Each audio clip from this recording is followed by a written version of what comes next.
Commencer en chanson, notre Francinette. Ah oui, t'en fais pas, j'ai préparé tout ça. Ben, tu viens là, Francine. Ah non. Encore quelques chansons sévenolaises. Ça... Non, non, non. Non, voilà. Alors Francine, Francine, la collection, donc la collection Détectivarium. Alors, pourquoi je présente... Oh ben, tu ne regardes pas mes questions, toi j'ai travaillé. Pourquoi je présente... Francine, parce que Francine, tu as donc une personne qui s'appelle Anne Gersiloff, qui a écrit De l'eau dans le gaz en Cévennes dans la collection Détectivarium avec les enquêtes de Guillaume. Mais je pense que Anne Gersiloff, si on joue un peu avec les mots, c'est un petit peu comme, vous connaissez Van Helsing, est-ce que ça vous dit quelque chose, Van Helsing? Même Sherlock Holmes s'est battu contre lui. Ah voilà, Van Helsing c'est qui Sean, j'ai dit oui. Voilà, c'est celui qui combat les vampires, celui qui combat. Et Van Helsing, l'anagramme de Van Helsing veut dire English, d'Angleterre. Alors, je pense qu'un monsieur parmi nous, vous savez, je suis un peu comme Pierre Dac.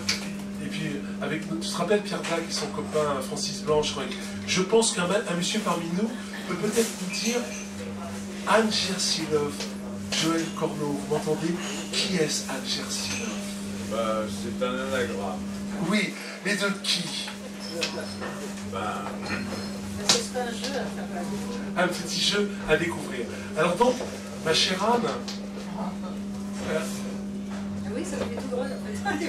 Voilà. Et moi, j'y arrive pas à m'y faire. Francine, s'il te plaît, c'est pas encore à toi. Alors, ma chère Anne, donc...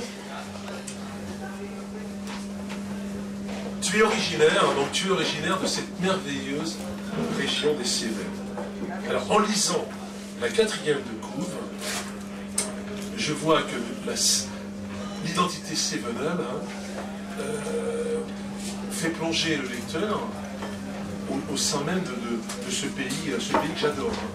À l'Est et tout, ce pays. Alors, est-ce que tu peux expliquer à notre public du Florus quelle idée, comment t'es venue l'idée de travailler à la fois sur les Cévennes et puis surtout sur ce phénomène qui beaucoup de gens se demandent par rapport au gaz de schiste, etc.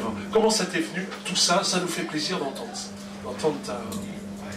Donc j'ai voulu écrire un exemplaire, enfin un tome de la collection Détectivarium qui est un but en fait de l'auteur puisse écrire sous sa région s'il a envie. Moi la région que je connaissais très bien, effectivement, c'était donc les Cévennes. Donc j'ai écrit mon histoire, j'ai situé mon histoire donc dans les Cévennes. Et dans les Cévennes, en fait, il y a en ce moment un problème qui n'est pas spécialement aux Cévennes, mais à d'autres, mais particulièrement, qui est le gaz de schiste. Et je dis, ça serait très bien de faire une enquête à propos en toile de fond le gaz de schiste. Alors, dans ce livre, effectivement, j'explique un petit peu le gaz de schiste, mais j'ouvre la porte, c'est-à-dire que je ne suis pas non plus en disant non, je suis contre le gaz de schiste, je ne suis pas pour le gaz de schiste, j'explique. Et ça permet en fait au lecteur, qui est quand même le lecteur qui sont des ados, pour s'intéresser à ce problème qui est quand même un problème grave dans la région. Alors mon histoire effectivement elle parle que comme le gaz de schiste est quand même lié aux nappes phréatiques, donc les cultures, les légumes, tout ça ont un goût bizarre. Donc on appelle le détective, en fait, parce que c'est une histoire de détective, de venir voir pourquoi les légumes ont des problèmes. Et donc l'histoire commence comme ça. Et comme c'est ma région et que je la connais très bien, j'ai eu également envie que les gens le lisent et découvrent la région en soi, mais également la gastronomie, parce que je parle de la gastronomie.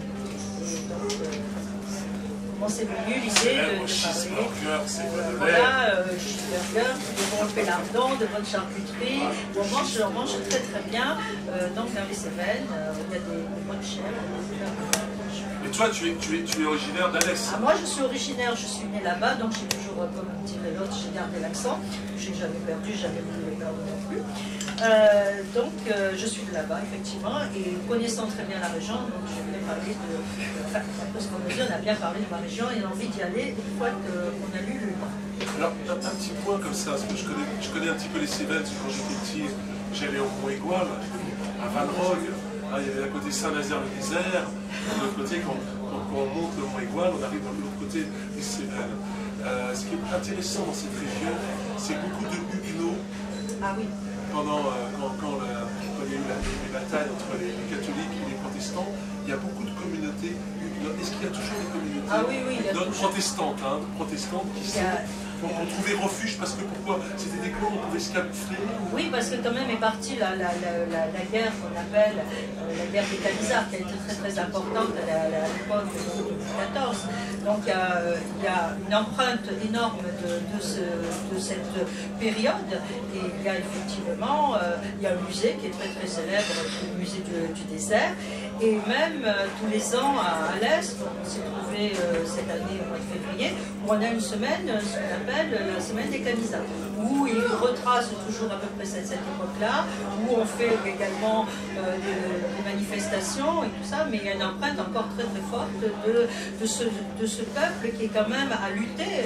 Alors effectivement, géographiquement, ça les a beaucoup aidés parce que c'est très montagneux. Bon, on l'a retrouvé également ce côté-là dans la dernière guerre avec la résistance, mais c'est un peuple qui a toujours résisté et qui a une empreinte très importante dans la région. Et il y a effectivement le côté, toujours les protestants qui restent encore et les catholiques. Mais ils s'entendent très bien. J'ai une question aussi. On a découvert d'ailleurs, Jessica était toute petite, et quand on allait dans les Cévennes, on a découvert un endroit magnifique, et après j'ai découvert le Grand Canyon. Au départ, j'ai découvert dans les Cévennes le Cirque de la Selle. C'est magnifique, ça, le Cirque de la Selle. C'est un canyon magnifique. Hein. C'est vrai qu'on voit le Grand Canyon, après mais c'est très très beau. Et pourquoi je te parle de ça? Ce qui était originaire d'Alès, et il y a bien longtemps, j'allais avec mon pote Alain Leprest, le chanteur, et d'autres, on allait chanter, on a chanté pour la défense des mineurs d'Alès. Hein, à l'époque, il y avait beaucoup de mineurs. C'était des mines de quoi exactement, Alès, dans ton pays? C'est-à-dire que c'est un pays aussi également minier, malheureusement qui ont souffert avec la fermeture des mines. Moi je suis née, j'ai connu cette époque-là. De quoi? C'est des mines de charbon. Et donc à un moment donné, on a fermé, où il y a eu des luttes quand même pour cette fermeture de mines, qui a été quand même très dure. Donc c'est un pays qui est toujours en lutte en fait contre quelque chose. Et c'est pour ça que maintenant, quand on leur veut imposer le gaz de schiste, ils se battent aussi contre ça. Parce que c'est pas encore prouvé que ce soit on a fermé donc ces mines. Il y a énormément de gens qui se sont retrouvés à l'époque au chômage, des luttes. Et puis maintenant, on dit maintenant il faut en venir avec le gaz de schiste. C'est vrai qu'on commence à avoir, il y a eu une énorme manifestation internationale à la fin septembre 2012, ils ont commencé à manifester.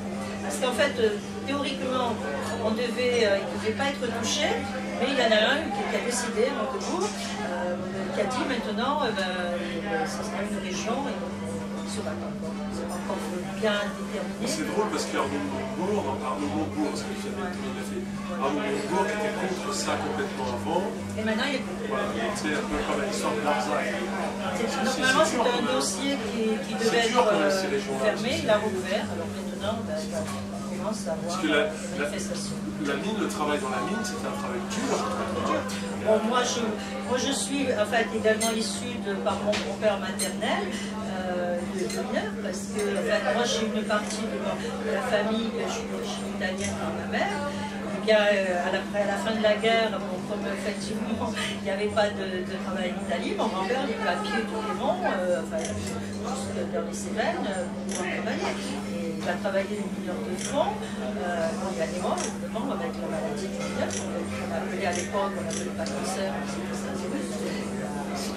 c'est ça c'est une pensée de ma mère, après c'est différent. Mais c'est vrai, c'est une grosse communauté, puisque nous, en fait, on vivait avec la mine, on avait la sécurité sociale de la mine, en fait, c'était tout était, on vivait comme en fait, j'allais dire à Clermont-Ferrand, tu nais Michelin, tu bosses Michelin, tu viens voilà, les trois puis c'était une vie qui était très très dure. Alors, voilà, c'était intéressant quand j'ai lu ton livre, il y a déjà un petit moment. Je vais me permettre de lire un passage, parce que je trouve que dans ton livre, tu décris très très bien ta région. On sent que c'est pas quelqu'un qui va sur Internet et qui trouve des petits plans et puis qui va lire les paysages. On sent vraiment la vallée du Gardon.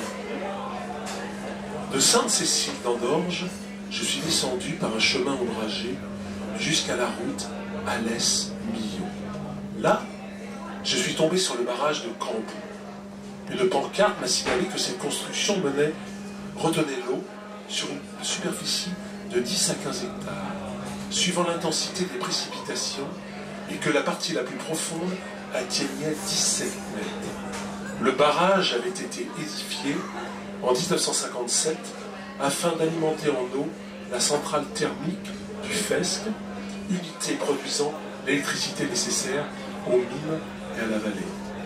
À cause de l'irrégularité du débit du Gardon, la construction d'un tel ouvrage avait vite été rendue nécessaire pour le fonctionnement hydraulique des turbines, faisant tourner les alternateurs. En me promenant le long de la rive vers l'amont, je suis arrivé à un second barrage. Ce n'était pas un barrage voûte, comme celui de Cambou, mais un barrage point. Un panneau comportant un schéma expliquait qu'il s'agissait là d'une construction destinée à réguler le débit du Gardon, car la différence importante entre les débits à l'étiage et les débits en crue, tu prends des notes, hein, je t'interroge après, était la source de grandes catastrophes. Compte tenu de la profondeur des deux retenues, les eaux étaient poissonneuses et écologiquement bien entretenues, sous la férule de la société de pêche locale. Une base nautique avait été aménagée. Musardant dans ce paysage magnifique, je ne faisais pas trop attention à l'heure, quand soudain, ça c'est son ange, Mikajo m'a rappelé alors. Dis donc Guillaume, il serait peut-être le temps d'aller chercher notre virago à la gare. Voyez-vous, ce qui est intéressant dans un livre policier, que ce soit un livre policier pour les enfants ou pour les adultes, que derrière tout ça on apprend plein de choses. Hein. Tu peux nous parler un petit peu de la centrale thermique, voilà, comment c'était, parce que j'ai appris beaucoup de choses. Hein.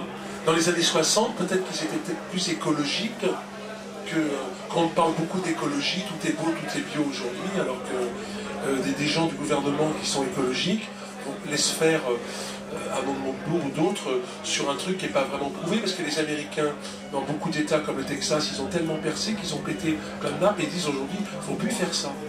On pourrait peut-être prendre exemple sur des gens qui se sont plantés, quoi. Tu peux nous parler un petit peu des... si ça ne t'embête pas hein, par rapport à... Parce qu'en fait, la rivière, enfin, ça s'appelle le Gardon. Le Gardon, quand on le voit l'été, pas grand-chose, il est un peu sec. Sauf quand il y a des pluies, effectivement, il est en crue, mais vraiment en crue. Moi, je l'ai vu dans les années 60, vous emportez des pots. Donc, ils ont décidé de faire le barrage. Donc, on a fait un premier barrage, qui au début... Excuse-moi, c'était pas EDF, ça, c'est pas les barrages EDF, Joël, c'est pas le...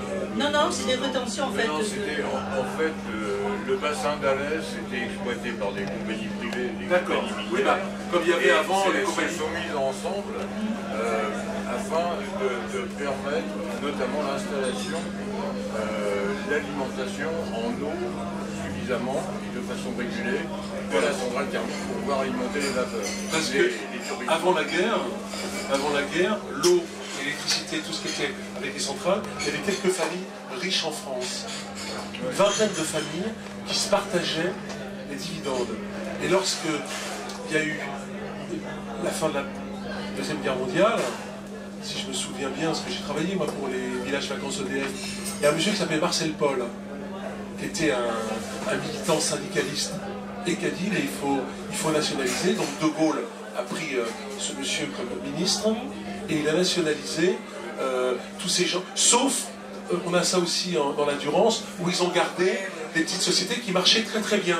Mais c'est ça qui est le canal du Midi, le canal de l'Endurance, le copain à Fort-Calquier, c'est un truc privé. En fait, là, dans le cas précis, ces compagnies privées ont eu énormément de difficultés de rentabiliser le charbon. Et là, arrive un moment, ils étaient près de la faillite, et à ce moment-là, a eu lieu la nationalisation, en quelque sorte, pour continuer à avoir des emplois, maintenir des emplois à l'Est. Donc les Charbonnages de France avaient repris effectivement ces compagnies privées, mais ça n'a eu qu'un temps, parce que ça a été définitivement fermé face à la concurrence étrangère, le charbon extérieur, donc d'arrêter les charbonnages pour fermer les sites dans les années, fin des années 80. Début des années 90, je ne sais plus la date précise. Et puis après, donc, ils en ont fait maintenant une base nautique où ça permet aux touristes. Moi, je me souviens, j'ai appris à nager là. Et puis t'as les petits trains aussi. T'as ces petits trains aussi. Ah oui, il y a le petit train. Il y a partout. Il y a un petit train forestier qui est aussi assez intéressant, qui maintenant font fonctionner grâce à une association qui est très très active. Nous, honnêtement... C'était les anciens chemins de mine. Voilà, les petits trains forestiers qui sont adorables. Ça partait de Cécile-en-Dorge, ça passait par le collet d'Aise, jusqu'à la ville où on descend, je ne me souviens plus du nom, enfin qui est connu. Il y a un très beau pont roman. Et donc cette ligne était exploitée et apportait beaucoup de travail parce que, par exemple, la forêt à l'époque était domestiquée, en particulier pour les besoins de la mine, mais également pour d'autres besoins, et en particulier ce train servait justement au transport de ces genres de marchandises, du bois, du charbon, etc. Et tous ces gens, parce que moi quand j'ai fait des concerts sur Alès, pour les mineurs, qu'est-ce qu'ils sont devenus? Est-ce qu'on a trouvé d'autres emplois dans la région? Alors, je ne dis pas ça parce que Francine est là, mais les Cévenols sont des gens extrêmement courageux. Comme Francine a expliqué, c'est des gens qui étaient combatifs. Et donc, il y a eu, sous la férule, disons, d'une grande école qui est là-bas, qui est l'école des mines d'Alès, ils sont reconvertis complètement dans les secteurs de high-tech. Et en particulier avec même des pôles particuliers, notamment des pôles mécaniques, un pôle mécanique très important au niveau d'études hydrauliques de course. Là, il y a des choses importantes. Mais ils se sont reconvertis en fait dans le high-tech. Ce qui fait que ça n'a pas trop souffert. Il y a du chômage, bien sûr, mais pas autant qu'on aurait pu le penser, par exemple au nord ou au Pas-de-Calais. Je t'ai choisi aussi un autre passage. L'attente a été longue, d'autant plus que le soleil commençait à chauffer dur. Outre le bruit des cigales, j'entendais le bruit des abeilles qui provenaient d'un rucher voisin installé là par un apiculteur amateur de miel de châtaignier. Les gens de châtaignier. Hein? De temps en temps, un ou deux de ces insectes venaient me tenir compagnie. Soudain, un homme a couru le long du parapet. C'était Gaston. Il s'est arrêté au milieu et a sorti de son sac un porte-voix pour lui permettre de diffuser son message dans la vallée. Au ton de ses paroles, on sentait un homme désespéré, voulant aller jusqu'au bout de ce qu'il croyait être sa mission. Le barrage va sauter, il y aura des centaines de victimes. C'est le seul moyen que j'ai trouvé pour attirer l'attention de nos dirigeants, afin d'arrêter toute cette folie d'extraction des huiles et gaz de schiste, qui sera une catastrophe, non seulement pour notre région, mais pour d'autres également. Je ne surprendrai mon geste que si j'ai l'assurance et l'engagement écrit du préfet, représentant le gouvernement, de décréter l'arrêt de ce genre de prospection. Je vous accorde un délai de 2 heures. Les 10h45 à 2h45, si j'ai pas de réponse, tout sautera. Un silence de mort a suivi ces paroles. Puis j'ai été pris de subite inspiration. J'ai saisi le toki. Adjudant Canourgue. Adjudant Canourgue. Surtout ne faites rien et dites aux tireurs d'élite du GIGN que j'ai vu prendre position de cesser leur manœuvre. J'ai trouvé le moyen de le neutraliser. Tenez-vous prêt à courir sur la corniche du pont. Vous comprendrez vite. Voilà. Après, il y a toute l'énigme. Mais c'est ça qui est très intéressant dans la collection Détectivarium, c'est que derrière des enquêtes policières, hein, il y a toute on apprend des régions. J'ai appris beaucoup de choses sur la Bretagne et surtout sur les bateaux avec la tienne. Toi, tu as appris beaucoup de trucs sur ma région quand même. Hein. Voilà. Au niveau des incisives, tu as compris quand même. En Transylvanie, ça rigole pas. Voilà. Et voilà. Et pour connaître les Cévennes, c'est très très bien. Parce que derrière, et c'est important pour les enfants. Il y a une professeure, même il y a 2 professeurs ici. Ben, c'est important pour les enfants d'avoir un côté amusant, ludique, mais d'apprendre plein de choses. Ton petit-fils en a appris, il paraît qu'il veut te faire venir chasseur de vampires. Ben, c'est des bons boulots. Hein, Cahuzac, il y a de quoi. Hein. Il y a de quoi chasser en ce moment. Hein. Au pays des requins, les piranhas sont maîtres. Mais voilà. Alors, ce que je vais te demander, si ça ne t'embête pas, Joël, est-ce que tu peux, parce que Joël est l'âme aussi de la maison d'édition, comment est née, hein, avec Francine en échange tous les deux, comment est née cette collection Détectivarium? Viens, mon Joël. Le micro n'a plus de secret pour toi. C'est beau quand même, des éditeurs, je n'aime pas dire les petits éditeurs, mais des éditeurs indépendants qui créent des choses, comme Bernard a créé sur les paroles, les mémoires, toute la collection mémoire. Voilà, ça c'est souvent, on cherche des livres hein, pour l'école, c'est souvent tu la praline quand même. Les trucs CD là, de comment elle s'appelle, celle qui est une super fille, l'ancienne actrice avec des points. Marlène Jobert, t'achètes un truc, 26,90 €, ça dure 10 minutes, c'est quand même une escroquerie. Là, bon, c'est moins de 12, c'est 9,50 €. Ah, dis donc, ça a dû être dur les 15 € aujourd'hui, les gars. Juste avant. Parce qu'aujourd'hui, les écoles sont venues acheter des malabris pour un salon, et les enfants avaient 15 € de bons. Donc ils voulaient bien acheter ils voulaient la suite. Ils disaient, ben non, on ne peut pas. Oui, ils voulaient la Les organisateurs. C'est la crise. Oui. Donc pour en revenir à, disons, la naissance de la collection Détectivarium, en fait, l'idée n'est pas d'édition du coup de la rue, c'est que vous avez connu le Pou, qui était donc en fait une collection où on imposait aux auteurs 3 personnages. Et c'était il s'agissait de polar.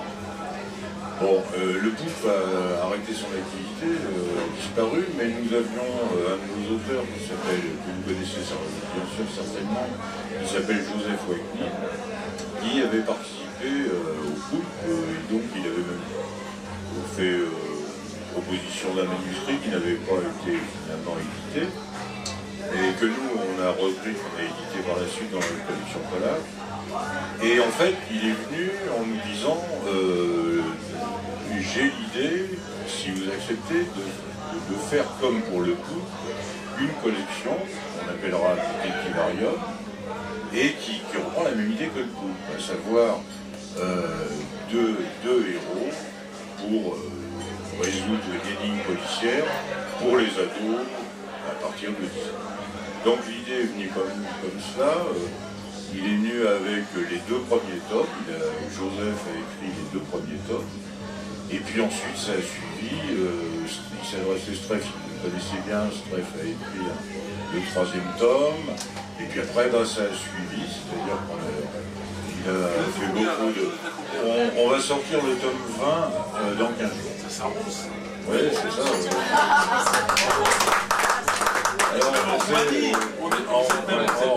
Plus qu'en Roumanie, voilà. C'est que en fait ça a eu beaucoup de succès, et puis un jour, à partir on était au tome 12, il y a des Ukrainiens qui sont venus nous voir, des rédacteurs d'une grande revue ukrainienne qui s'appelle Pro, qui veut dire la revue en ukrainien. Attention, l'ukrainien c'est pas la même chose que le russe, hein. C'est une langue. Et donc, ils étaient intéressés, ils nous ont acheté la licence, la sous-licence pour l'édition en langue ukrainienne des 10 premiers tomes. Alors, ces ouvrages paraissent à raison d'un ouvrage toutes les 2 revues, 2 à 3 revues. Et parallèlement à ça, ils ont tiré à 3000 chaque tome pour mettre ça dans les écoles, donc pour dans les bibliothèques, enfin les centres de documentation, les écoles en Ukraine. Donc ça, on était très contents, bien sûr, c'est un succès. Il y a également un succès pour la langue française. Mais ce qui est intéressant par rapport au pool, ce que je connaissais bien, Gabriel Lecouvreur et toute sa bande, ce qui est intéressant, reste avec nous, c'est que là, il y a une dimension, parce que dans l'écriture de Joseph Holkin, il y a un côté de l'autre monde, de passer de l'autre côté du miroir, un peu à la façon de Lewis Carroll, et c'est ça qui est très intéressant et pas facile à écrire. Si vous verrez là, avec des histoires de petites abeilles, etc., c'est ça qui est intéressant.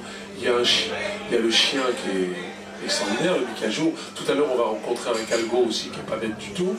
Et il y a cet ange protecteur, hein, voilà, il y a des consignes. Voilà, moi j'ai fait un poulpe, alors c'est Gabriel Lecouvreur, voilà, c'est un grand costaud. D'ailleurs, ils se sont complètement plantés quand ils ont fait le film, parce que Lecouvreur à 95, c'est une bête. Ils ont mis Jean-Pierre Daroussin, et j'aime bien, mais il fait les 32, les bras levés. Donc, et c'est ça qui a pété le poulpe, parce que Jean-Bernard Puy, qui avait cette idée, qui avait écrit les super, la petite cuillère à cafeté et tout, et disait Dada, et tout, c'était des bons livres au départ. Et après, quand il y a eu le film, ils se sont plantés parce que les gens, c'est très dur de faire un film. C'est souvent, on a une idée dans un livre, et lorsqu'on voit le film, on dit « Ah, mais c'est pas ça le personnage ah, ça serait pas possible. On pourrait faire une bande dessinée de Gabriel, de Guillaume. On pourrait faire un dessin animé. Mais un film, hein, ça serait très compliqué. Hein.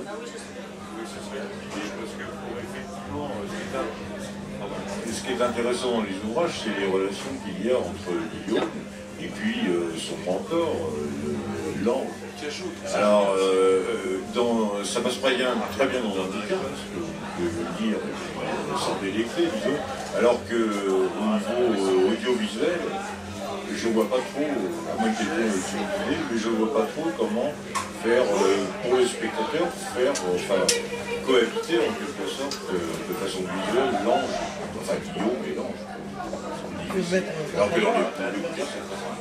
Alors ce qui est intéressant pour ceux qui n'ont pas encore lu ces livres, c'est que c'est pas un ange cuculapraline. Vous savez, on angélise tout aujourd'hui. Hein, mais voilà, c'est très très intéressant parce que derrière tout ça, il y a une souffrance d'enfance. Mais on va peut-être laisser aussi le lecteur. Moi, je voudrais demander à Nicole, tes grands-mamans aussi, et ton petit-fils que j'aime bien, je lui ai offert, il m'a écrit un beau...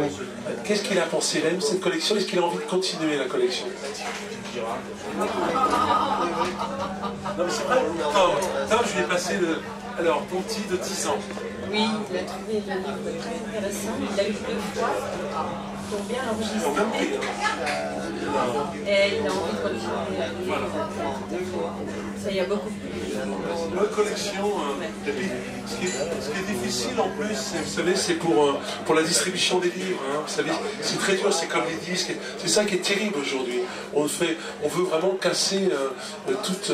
Là, j'ai une copine, Angèle Lagardère, qui m'a appelé aujourd'hui, qui vraiment essaie de monter des petits spectacles de théâtre, etc. Ça y est, on va encore taxer les petites associations de théâtre qui font 2-3 spectacles par an. Voilà, ils vont taxer encore. Et ceux qui ont plus de 12 000 euros, comme elle dit, j'ai pas ça par an, 12 000 euros de cachet, eux, on les taxera moins. Donc ça fait mal, hein. Tu te rappelles, quand tu étais dans les compagnies de théâtre, Adèle, il y avait quand même la démerde avant, non mais on faisait un petit théâtre, etc. Si demain ils arrivent au Fleurus, on fait ça, on n'a pas le droit, vous n'avez pas payé, on n'a pas payé les machins, on ne peut plus rien faire. Donc voilà, des éditeurs indépendants, voilà, c'est important, qui font de la qualité, quoi. Tu vois, j'étais très surpris quand j'ai lu les Détectivariums, voilà, je me dis, tiens, quand j'étais gosse, moi j'adorais Jules Verne, ou le château de Jules Verne, on apprenait des choses. Et là, dans ton livre, du golf, excuse-moi, je n'ai pas... Recovery au golf. J'ai appris plein de choses sur les bateaux bretons, la phase 1, il y a un glossaire. Moi je sais que Francine, en lisant mon bouquin, ça y est, maintenant, j'ai vu des gousses d'ail dans... Non mais il faut faire attention, hein, c'est à côté d'un vieux château comme le lycée Michelet, elle a mis des gousses d'ail, des pieux, on ne sait jamais. Voilà, c'est une blague. Est-ce que tu veux ajouter quelque chose, Francine? Elle est contente, elle est timide en même temps. Non, mais en fait, pourquoi tout à l'heure tu as posé la question, pourquoi en fin de compte, c'est pas sous mon nom que je l'ai écrit, c'est pas que je veux me cacher. Je ne l'ai pas dit. Pas du tout. Mais en fait, l'anecdote, j'ai joué le jeu comme tout le monde. En fait, donc normalement, on décide, enfin, un auteur aimerait rentrer dans la collection, il passe d'abord par Joseph Watkin. Il y a le cahier de charge, il passe par Joseph Watkin qui décide si c'est bien, après il nous le transmet. Et moi, je l'ai envoyé à Joseph Watkin, en disant sous mon nom que c'était pas. Et donc, je lui ai demandé, enfin, je lui ai écrit, et je lui ai demandé ce qu'il en pensait. Donc, il a fait quelques remarques très justes, donc j'ai réajusté, on a ajusté un petit peu le texte. Et quand le livre a été complètement terminé et sorti, on a déjeuné ensemble et je lui ai dit, tu sais, tu connais Andrzej Jersilov? Alors elle me dit, non, je sais pas, elle doit être de la Je kiffe, il est ici, je kiffe les bombasses. C'est marqué dans le Robert. C'est ça. Et je lui ai dit, écoute, Andrzej Jersilov, c'est moi. Alors il m'a dit, c'est pas possible. J'ai dit, oui, c'est moi. Il m'a dit, mais pourquoi tu me l'as pas dit? Pourquoi je lui ai pas dit? Parce que je voulais être au même niveau que tout le monde. C'est pas parce que je suis éditrice que je pourrais plus avoir de passe-droit. Il fallait qu'on juge mon travail. Et donc voilà, je me suis fait juger par les pairs. C'est vrai que j'ai eu un peu l'angoisse, hein, ça je le reconnais, quand je me suis dit qu'est-ce qu'il va en penser, est-ce que ça va être bien, ça va être bien. Et donc j'ai réajusté comme tout le monde ma copie. Et puis voilà, donc maintenant je reste sous ce nom-là. Parce que également j'ai eu quand même beaucoup d'inspiration, c'est un peu, comme on peut dire, un livre un peu à deux mains avec Joël Corneau. Et donc voilà, on a décidé que ça sera l'anagramme. C'est un joli anagramme. Alors il y en a que des gens qui s'amusent, ils mettent les deux, mais c'est vrai, toutes les lettres de mon prénom et toutes les lettres du nom de Joël. Alors évidemment, certains me disent que ça fait un peu russe, ça fait un peu pourquoi Anne, et ben, ça tombait comme ça. Enfin, voilà. Mais c'est vrai que j'ai du mal. Si ça peut s'exporter en Russie, après bah voilà. C'est dur, on a besoin de quoi? Ça rapporte plus. Tout à fait, et donc voilà. C'est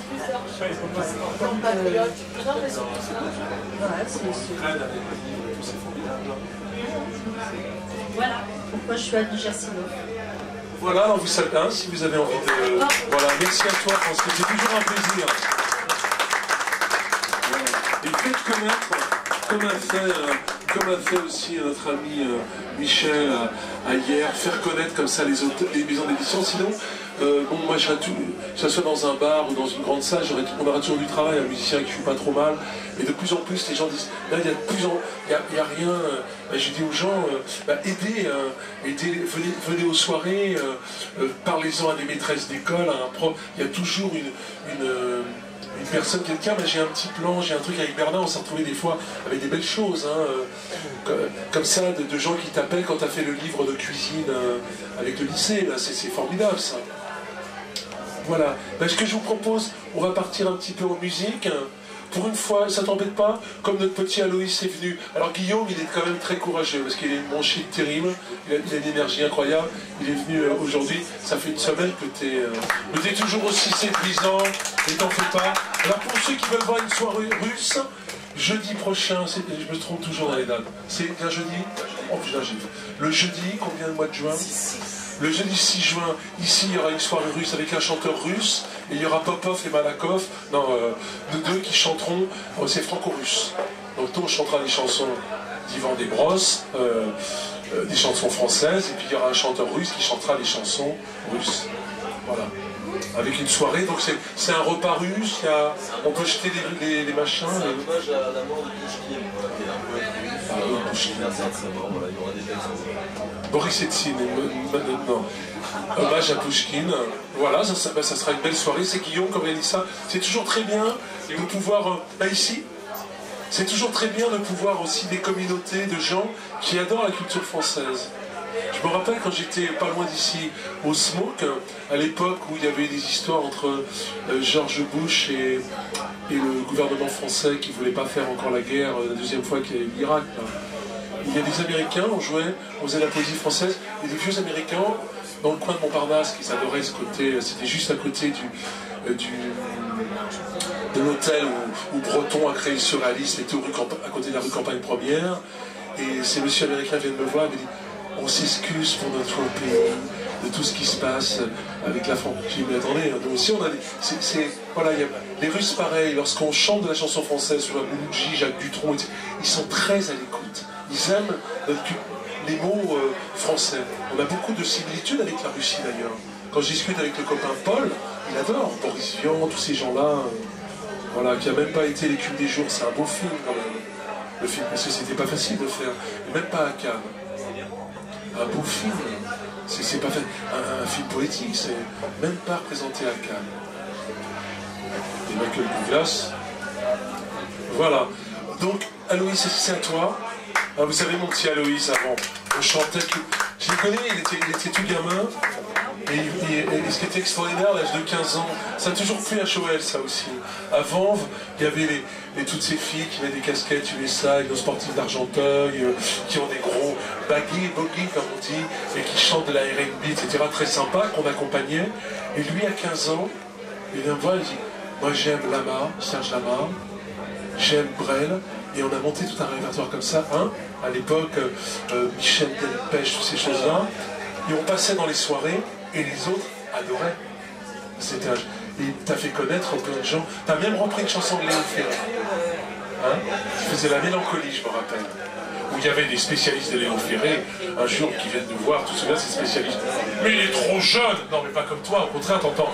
Non, mais, hé, pas toi. C'était pas un spécialiste, c'était un passeur. Mais il est trop jeune pour chanter des Léon Ferré. Vous comprenez, moi, c'est comme dans Poulailler-Son de Souchon, extraordinaire. Je sais pas.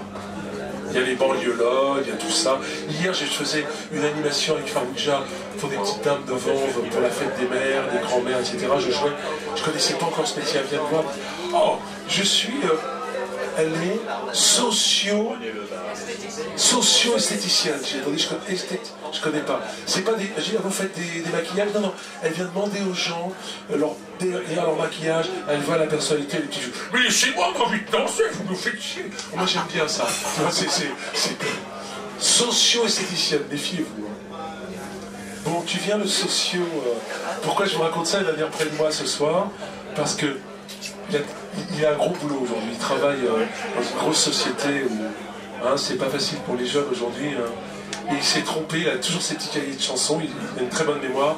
Et ce soir, on va faire une petite balance ici, il ouvre son classeur et il a tous les trucs de cette société, de son boulot, d'avoir des chansons. Les fiches. Et les déclarations d'impôts. Ah bah si tu payes des impôts, c'est quand tout va bien. Tu pourras payer la retraite à Michel. C'est déjà ça. Alors on commence par ça. Alors voilà, imaginez quand je travaillais pour les jeunes, à me demander les chansons, Mylène Farmer, plein de choses. Et puis d'autres avec Hélène Philippe Gérard qui faisait des chouettes chansons, tout le hit parade. Il y a des trucs sympas, il y a des trucs un peu moins rigolos, un peu chiants, c'est un peu chiant. Je préfère Congo belge, personnellement. Mais et avec Aloïs, 15 ans et demi, voilà ce qu'on jouait. Au départ, il va se faire jeter, il va pas du tout. Il a même gagné. Tu as gagné le prix du meilleur chanteur de toute de France avec la Star Academy, tu te rappelles? C'est une chanson qu'on avait fait à la cave sur ton prof de philo. Hein? C'était beau quand même. De 11 ans. Non, non, déconne pas. T'as quel âge? T'as 45, moi j'en ai 72. Imaginez cette histoire. Voilà, lorsque Aloïs avait 15 ans, on va pouvoir faire cette chanson. Hein.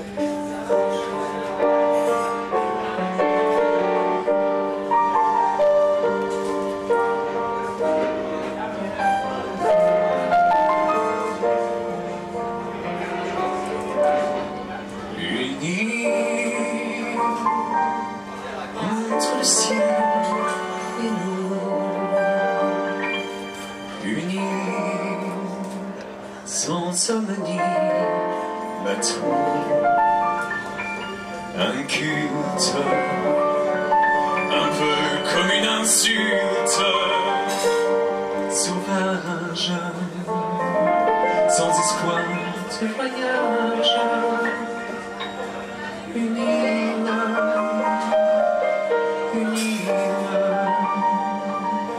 Entre le ciel Ce serait là, face à la mer immense, là, sans espoir d'espérance, tout seul face à ma destinée, plus seul qu'au cœur d'une forêt. Ce serait là, dans ma propre défaite, tout seul, sans espoir de conquête, que je saurais enfin pourquoi je t'ai quitté, moi qui n'aime que toi.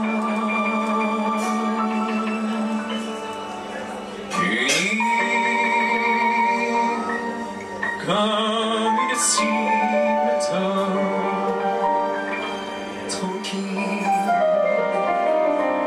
comme un enfant qui dort, fidèle, alors mourir pour elle, cruelle, à force d'être belle, une île.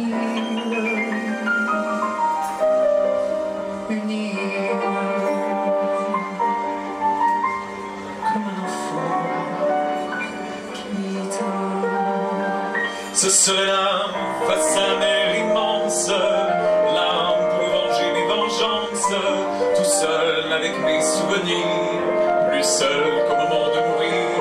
Ce serait là, au cœur de Sainte-Hélène, sans joie, sans amour et sans haine, que je saurais enfin pourquoi je t'ai quitté, moi qui n'aime que toi. Unis entre le ciel et l'eau, unis sans âme ni bateau, un culte un peu comme une insulte, sauvage, sans espoir de voyage, une île, cette île, une île, c'est toi.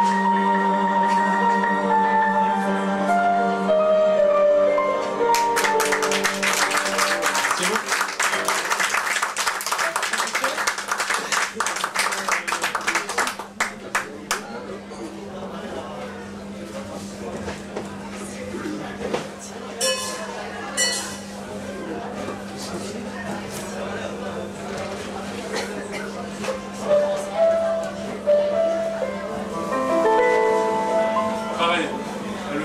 Voilà ce qu'il aimait chanter, ce qu'on a travaillé, il avait 15 ans, Brel, Serge Lama, une île.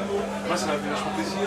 Toi le frère, le forestier, il a été toujours habillé très très bien. Voilà. Tu te souviens dans les après-midi. Et ce qui était extraordinaire, c'est que les jeunes qui sont habitués à entendre une autre forme de musique, quand ils entendaient, c'est comme ma fille, quand ils entendaient chanter, mais moi avant, on a chanté avec Jessica, elle chantait là-bas, quand je venais au club des jeunes, je disais, ouais, on a fait du playback, j'étais obligé de ramener le CD, tu te souviens?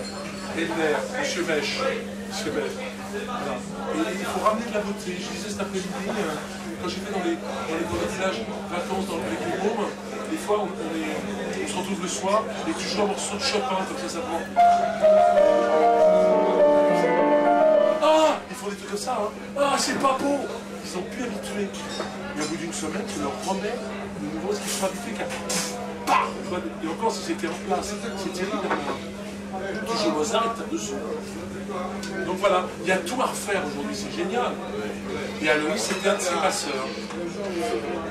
On y va avec la chanson de Jacques. On va les laisser deviner.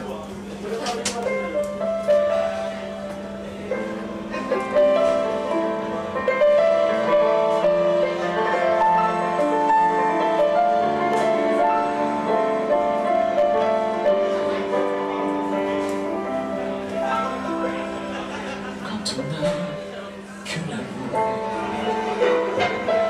à s'offrir en partage au jour du grand voyage qui est notre rôle d'amour. Quand on n'a que l'amour, mon amour, toi et moi, pour qu'éclate de joie, chaque heure et chaque jour. Quand on n'a que l'amour pour vivre nos promesses, sans nulle autre richesse que d'y croire toujours.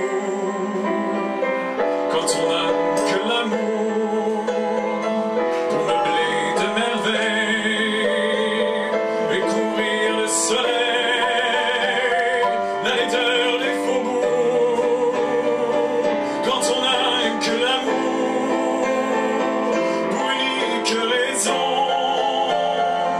pour unique chanson, unique secours.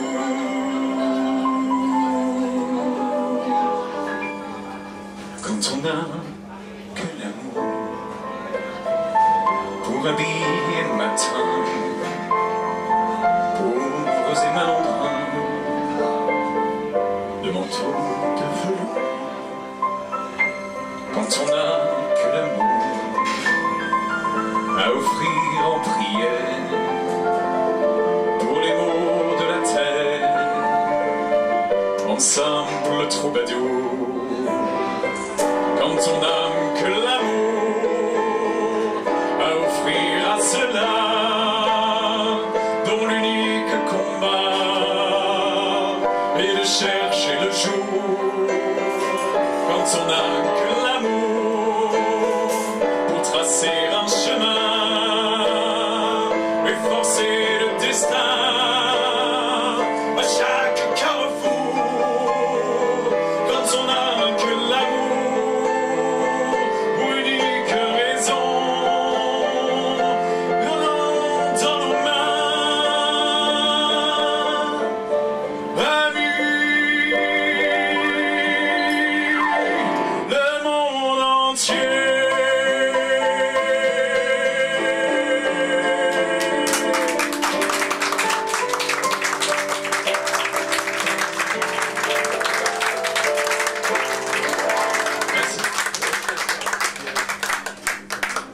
Voilà, ça fait bien d'entendre des Brel par des jeunes comme ça. Et ben mon Guillaume, ça va être ta partie. C'est parce que tu as fait une bronchite. Est-ce que tu pourrais mettre devant Anne un masque? Voilà, je te laisse traduire. Ben non, je te laisse traduire.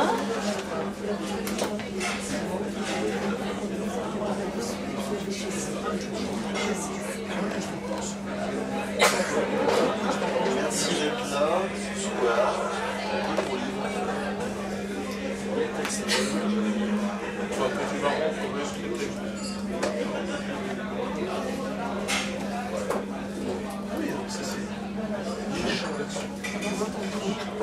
Voilà, ça marche bien.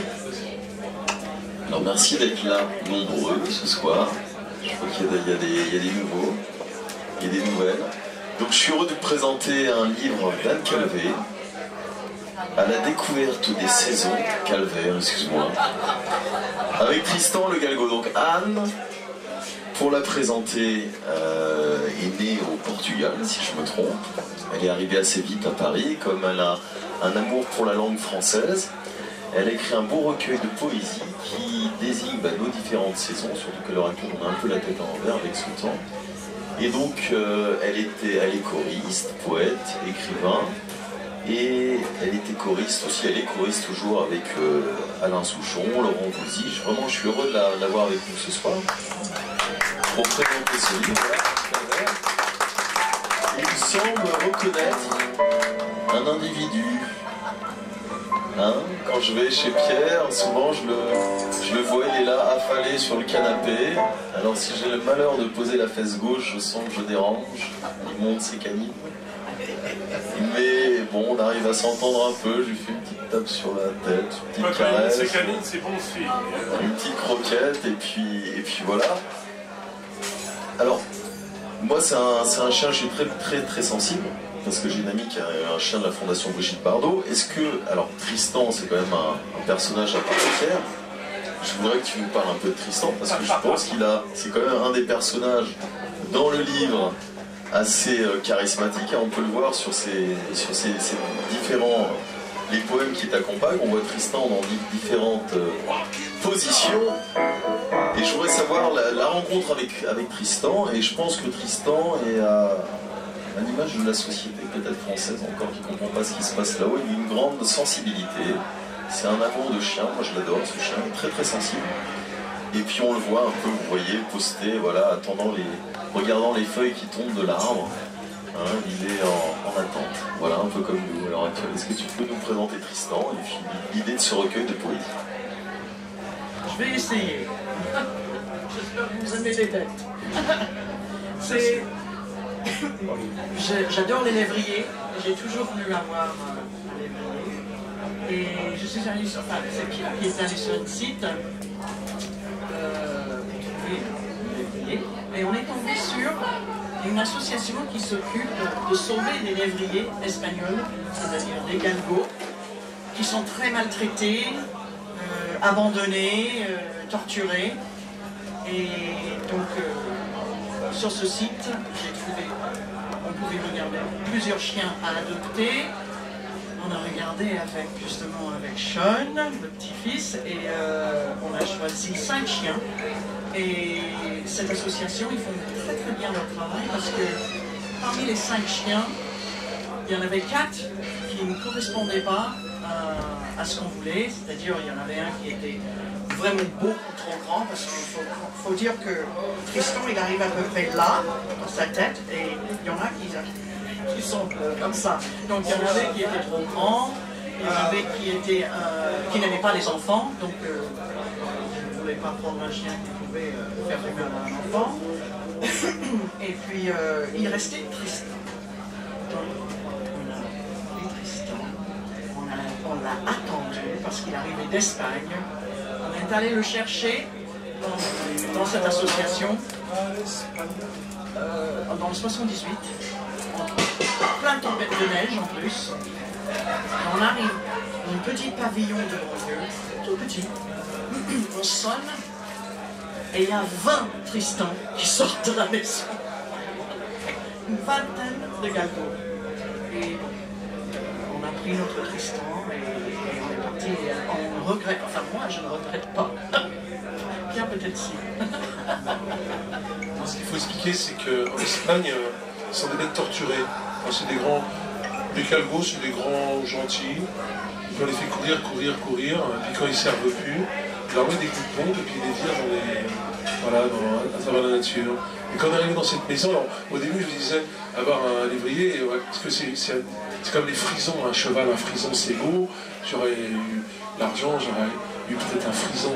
Et lorsqu'on va dans ce genre d'endroit, on dit on va tomber, excusez-moi, sur des coups de prout. Et ça se trouve, ils vont dire, pas du tout, c'est des gens simples, une petite maison de Phoenix, des galgos partout, ça courait, vous voulez un café, ça courait de partout. Et vous voyez des gens qui sont, c'est quand même très dur, une petite bête comme ça, je dirais pareil sur d'autres animaux, mais couper le nez, parce que le propriétaire en avait plusieurs dans Boquico, couper le nez, l'autre on coupait les doigts, et c'est terrible. Hein, mais ce qui est bien, c'est Michel Delpech aussi, qui est un parrain, voilà. Et c'est des gens, on a presque payé cette bête rien du tout, quoi, les vaccins, etc. Puis tu continues toujours. Bon alors, ces animaux, même un animal comme ça qui a été vraiment massacré, il a vécu dans une petite cage, il avait des escarres, c'était terrible, il aime que Anne. Bon, il me supporte un peu. Et alors ce sont des animaux de canapé. J'avais un producteur à l'époque, il en avait un. Mais c'est des malades, il n'aime que le canapé. Mais tu le connais, Francine, c'est un brave petit pépère. Et voilà, et puis bon, c'est une belle compagnie, quoi, pour Anne, pour Sean. Et tu vois, j'ai été chercher Jessica, elle était les promener tout à l'heure. Avec Brindy, le petit chien. Voilà, c'est une belle amitié. Et puis bon, c'est beau de ta part aussi, parce que c'est quand même un animal. Il tient tout le coffre hein, quand vous avez un bestiau comme ça. Mais ça dit rien, les grands animaux comme ça reste dans un coin, le canapé, ça ne bronche pas la journée. Bernard, il aime bien. Bernard l'aime bien. Tu regardes, tu dis, on se croirait comme dans un château avec le galgo. Voilà. Et juste pour illustrer le livre de Anne, qui est donc aux éditions, c'est à la maison l'édition de la rue, et ce qui est intéressant, c'est que tu avais tout un thème sur les saisons, etc. Et Francine t'avait dit, parle d'un animal, et puis tu as eu cette idée. Voilà, ou d'un enfant. Voilà, j'ai choisi l'enfant Tristan. Et comme c'est une mère à chien aussi, notre Francine, hein, elle fait un animal qu'un enfant.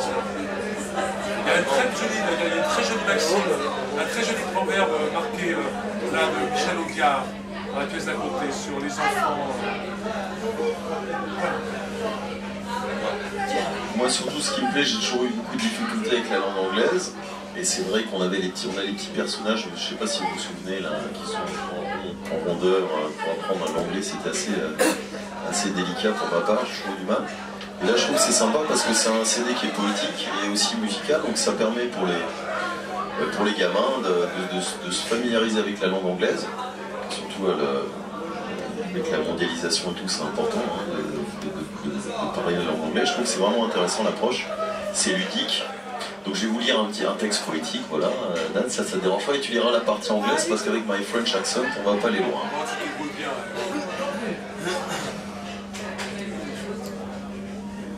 I'm going to the Blackbird yesterday. L'hiver. C'est pour être un poème pour aujourd'hui d'ailleurs. L'hiver arrive doucement, à petits pas, mais s'installe sur eux. Et il fait si froid. Les prairies et les arbres dévêtus nous rendent toutes choses. On est déçus, mais devant nos yeux déjà, le givre se pose. On n'a pas le temps de se morfondre. On attend la neige, comme d'autres dans le monde. Cet habit blanc qui recouvre la terre nous donne de belles couleurs. Nous attendrons tous le beau temps de la douceur, en espérant, en guettant le retour des fleurs.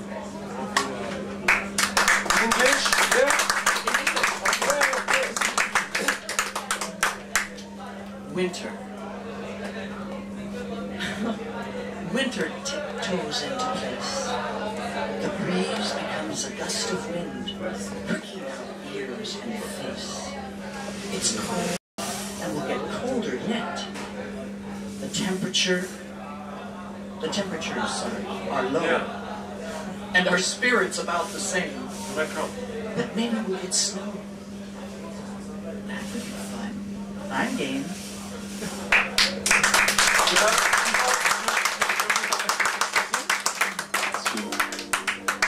Qu'est-ce que t'en penses? Four Seasons. Yeah, Four Seasons, on est? Oui, non, on a fait que ma femme c'était une lunatique, quoi. Non, mais ça va.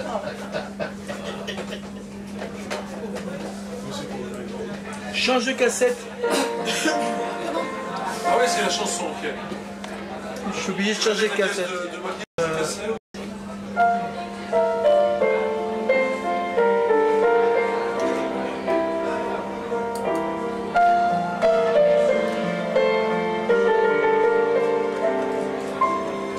Our planet has 4 seasons.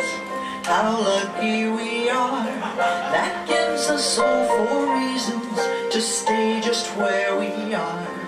With autumn leaves start falling, but first their colors change. Yes, autumn's here, it's calling. Soon the weather will get strange. 4 seasons, 4 seasons, 12 months in a year. 4 seasons, 4 seasons, let's greet them with cheer. Now winter starts out dreary, and then comes the cold. The days get shorter clearly, the sun's no longer bold. But the gifts and decorations when Christmas comes along, and there's winter vacation that fills our hearts with song. 4 seasons, 4 seasons, 12 months in a year. 4 seasons, 4 seasons, let's greet them with cheer. We've waited for the flowers that spring allows to grow, and even April showers won't get our spirits low. We go from wool to cotton, from turtlenecks to tees,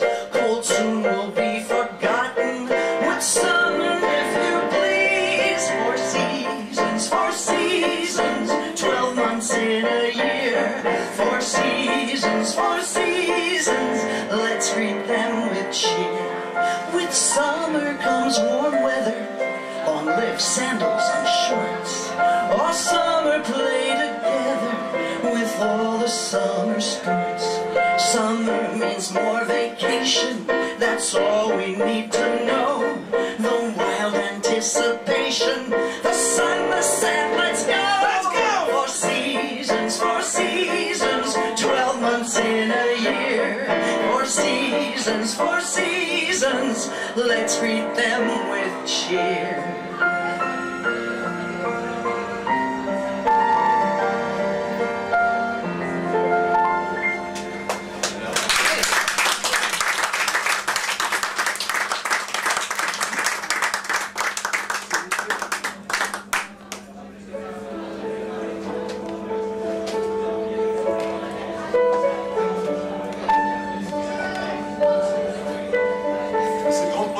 Quand même, ça rigole plus. Hein. Il y a tous les pays représentés.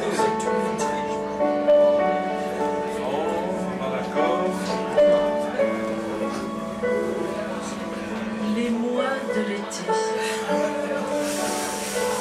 Les 3 précieux mois de l'été nous annoncent des grandes vacances.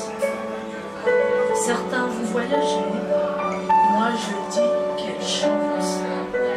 Que l'on parte et que l'on reste là. On sera bien, n'est-ce pas? Reposer, bronzer et apaiser. Car le soleil saura nous bercer. C'est promis, c'est juré. Heureux? Sans aucun doute. De juin à juillet, et cela jusqu'à fin août.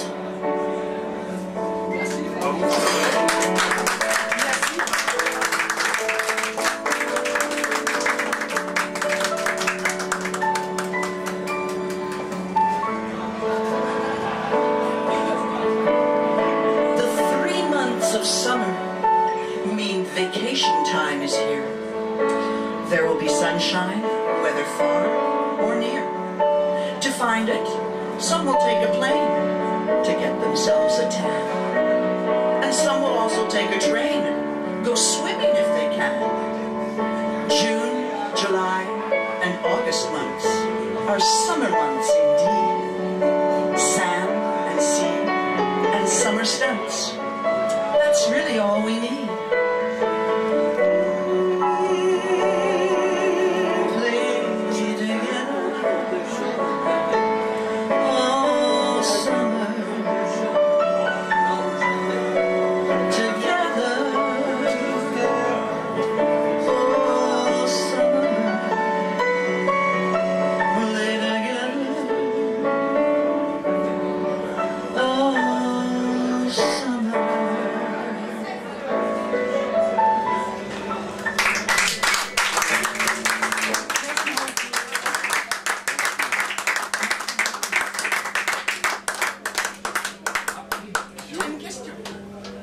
Quand tu écris la poésie, l'idée te vient d'abord en anglais, en américain ou le texte français? Qu'est-ce qui prime avant tout? Et je sais que c'est difficile de traduire. Moi j'avais un prof d'anglais, il disait qu'il ne fallait jamais traduire les mots mais l'idée.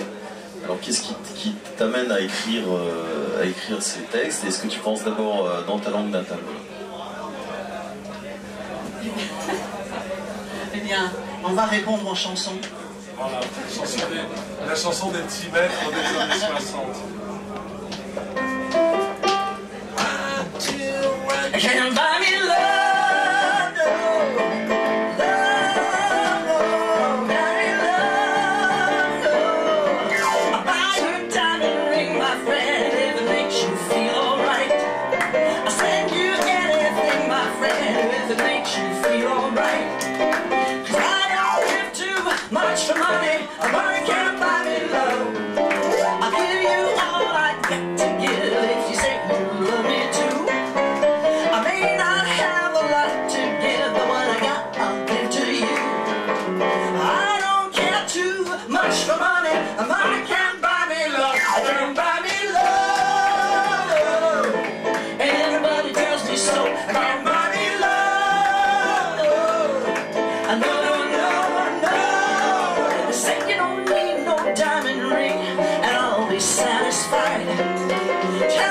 that you want the kind of thing that money just can't buy. I don't care too much for money. Money can't buy me love. Oh.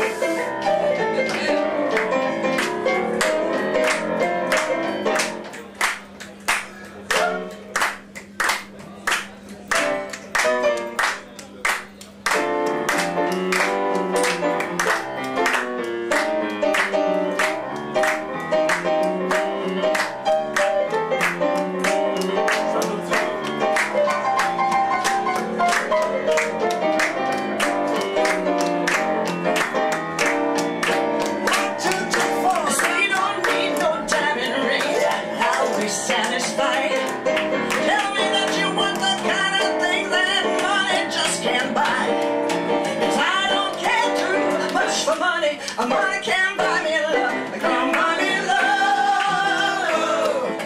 Love can't buy me love.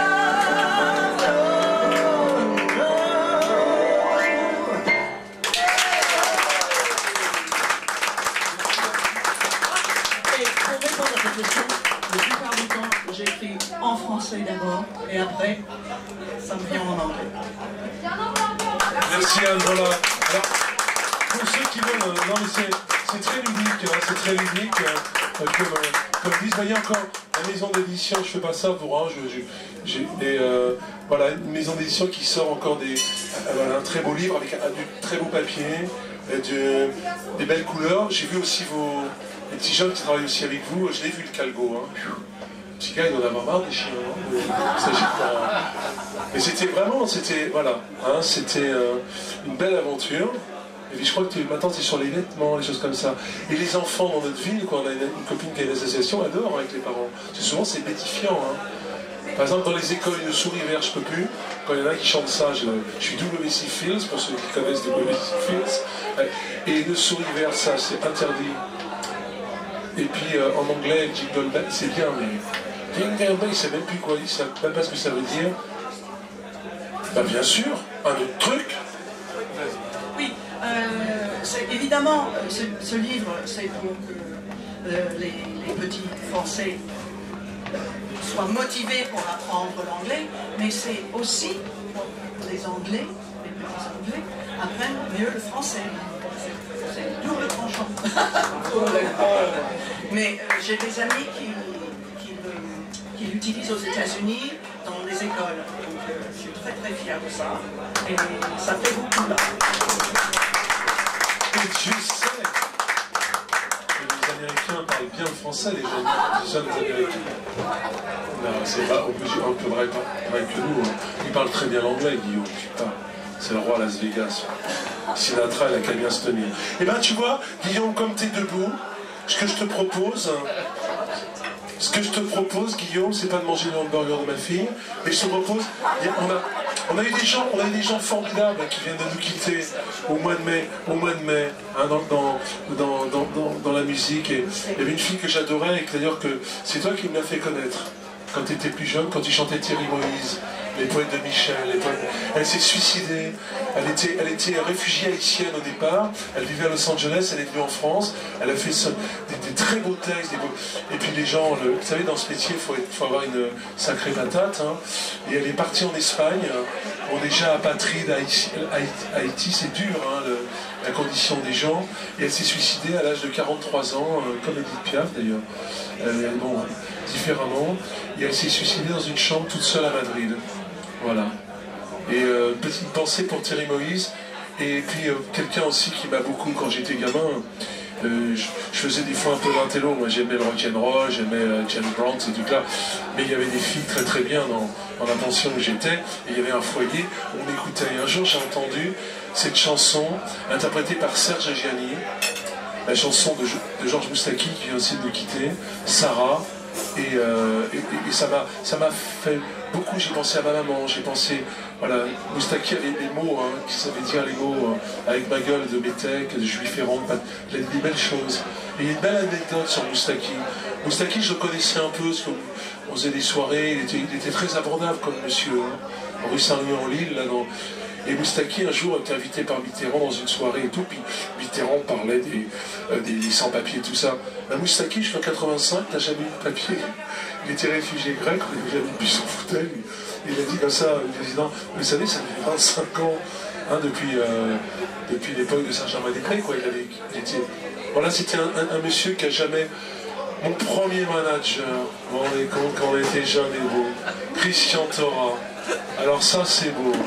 Lui, c'est un passeur de chanteur. Hein.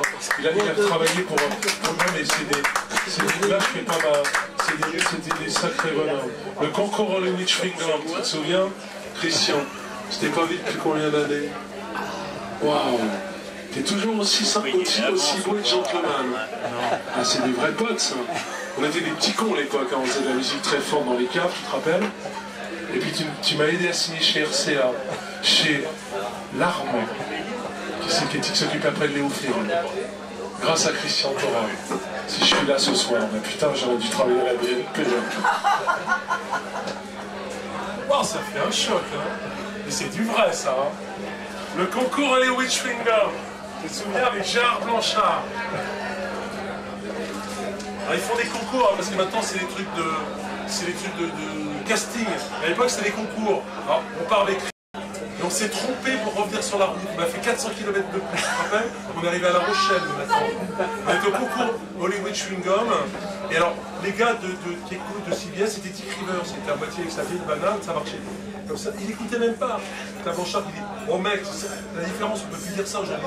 Et toi, avec ta vieille banane, j'ai fait 300 bandes, tu vas écouter ce que je fais. Il n'a rien gagné, mais il a chanté quand même dans les grottes de Rocamadour. Et quelques mois après, ça a fait quelque chose. Ça va, sans ça, tout se passe bien? Très bien. Excuse-moi, Guillaume, ça fait des séquences quand je me rends compte. Mais dis-moi, tu ne dois pas des sous, toi, sur c'est toi qui paie. Le Ça plane pour moi aussi, de Plastique Bertrand. Et cette chanson Ça plane pour moi a été un tube international parce que les Américains ne connaissaient pas les punks. Mais lui qui avait sorti ça plane pour moi, il est devenu une vedette là-bas. Hein? Oh, t'as connu Christian Thora? Oui. Oui? Oui, oui. Absolument. Hein? Au studio Florida. Avec, non mais c'est formidable, avec les mecs des chaussettes noires, pas cool, il y avait les Dim et les autres des chaussettes noires. Ils ont gagné un petit peu de sous, mais il y en a un, William, il s'est dit, attends, ça va jamais marcher nos trucs. Comme c'était Eddie Mitchell, il a acheté les premiers vinyles prix. Il a fait fortune, mais le mec il aimait tellement la musique, il a quand même fait des enregistrements qu'on avait enregistrés là-bas. Avec Claude, toute la bande. Christian Thora. Oh, j'espère que tu m'as ramené des bons contrats. Là on parlait, parce que tu as dû me connaître aussi avec Guillaume, mon bon associé qui est toujours partant pour faire beaucoup de choses et sur les policiers. On parlait de gens qui viennent nous quitter comme Thierry Moïse et puis comme Georges Moustaki.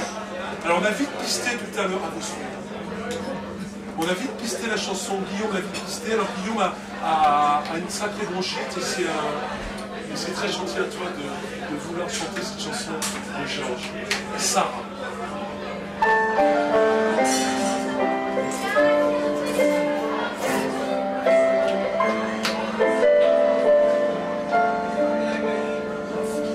La femme qui est dans mon lit n'a plus 20 ans depuis longtemps, les yeux cernés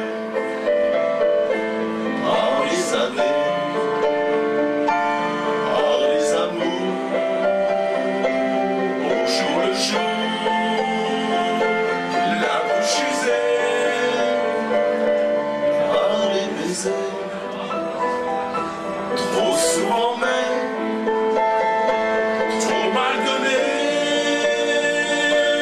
le teint la fin, malgré le fort, il n'eut pas le cul, tache de lui. La femme qui est dans mon lit n'a plus 20 ans. Depuis longtemps, les seins trop lourds, de trop d'amour, ne portent pas le nom d'Appa.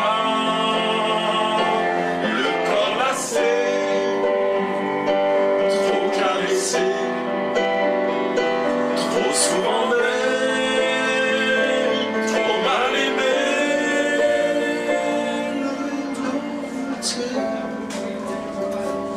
Semble porter les souvenirs qu'elle a dû fuir. La femme qui est dans mon lit n'a plus 20 ans depuis longtemps. Ne riez pas, n'y touchez pas. Gardez vos larmes et vos sarcasmes lorsque la nuit nous réunit. Son corps, ses mains s'offrent au mien et c'est son cœur couvert de pleurs et de blessures qui me rassurent.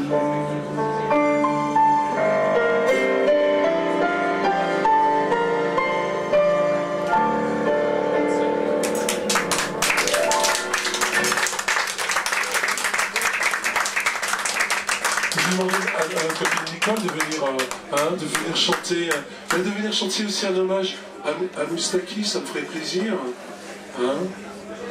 Oui, d'accord. C'est une chanson magnifique, Ma liberté, ça veut tout dire. Avoir fait un tube, Christian, avec Ma gueule de métal, ça c'est génial. Alors, comme Léo Ferré avec cet extra, c'est ça génial. Tu sais des mots quand même. Ça va, moi, Adèle? Tu m'aimes toujours aujourd'hui, j'espère.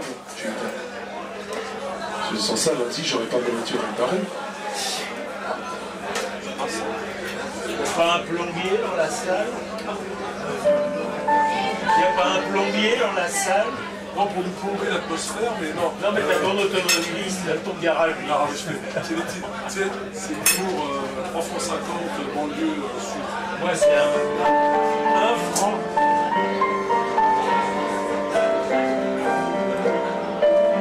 Alors pour ceux, je vais présenter Nicole aussi parce que c'est toujours important. Alors pour ceux qui ne la connaissent pas, Nicole c'est une très bonne pote. C'est quelqu'un qui a été infirmière urgentiste donc pendant, on dira, pas mal d'années, dans les hôpitaux, à l'éclair, etc., qui travaillait de nuit. C'est des métiers durs, quoi. C'est pas Rosine Bachelot ni la Nouvelle qui veut même plus qu'on fume des pieds. On n'a plus le droit de fumer des pieds. C'est quand même difficile. Et Nicole, qui se retrouve avec moins d'activités aujourd'hui, il fait plein d'activités, s'occupe, est présidente d'une structure qui prend des gens qui vont pas bien. Vous savez, tous ces gens dans la vie, ça peut être femmes battues, ça peut être hommes battus aussi, parce que ça existe aussi.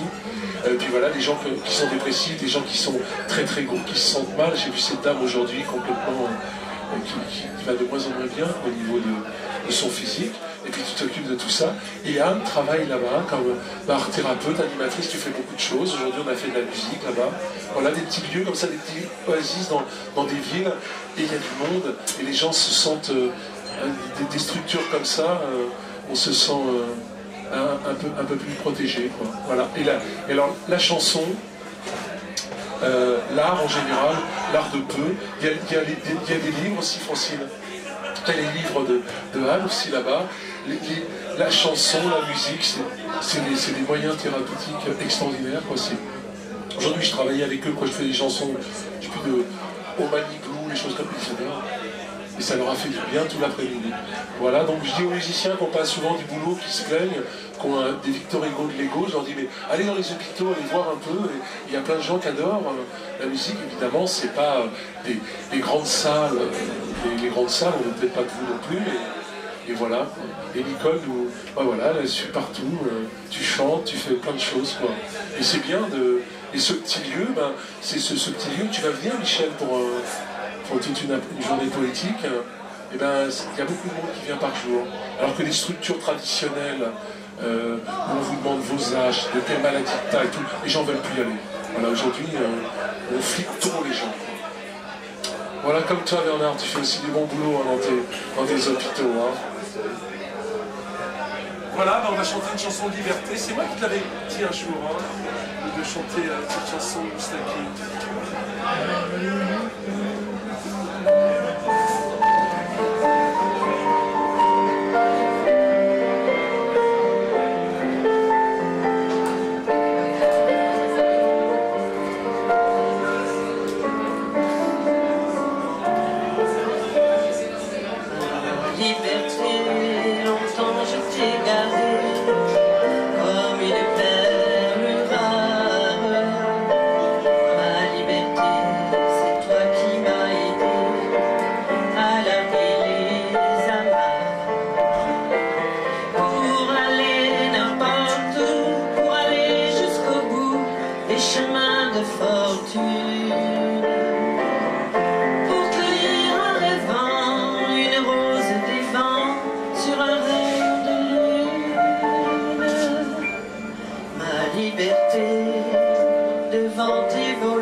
Georges Moustaki.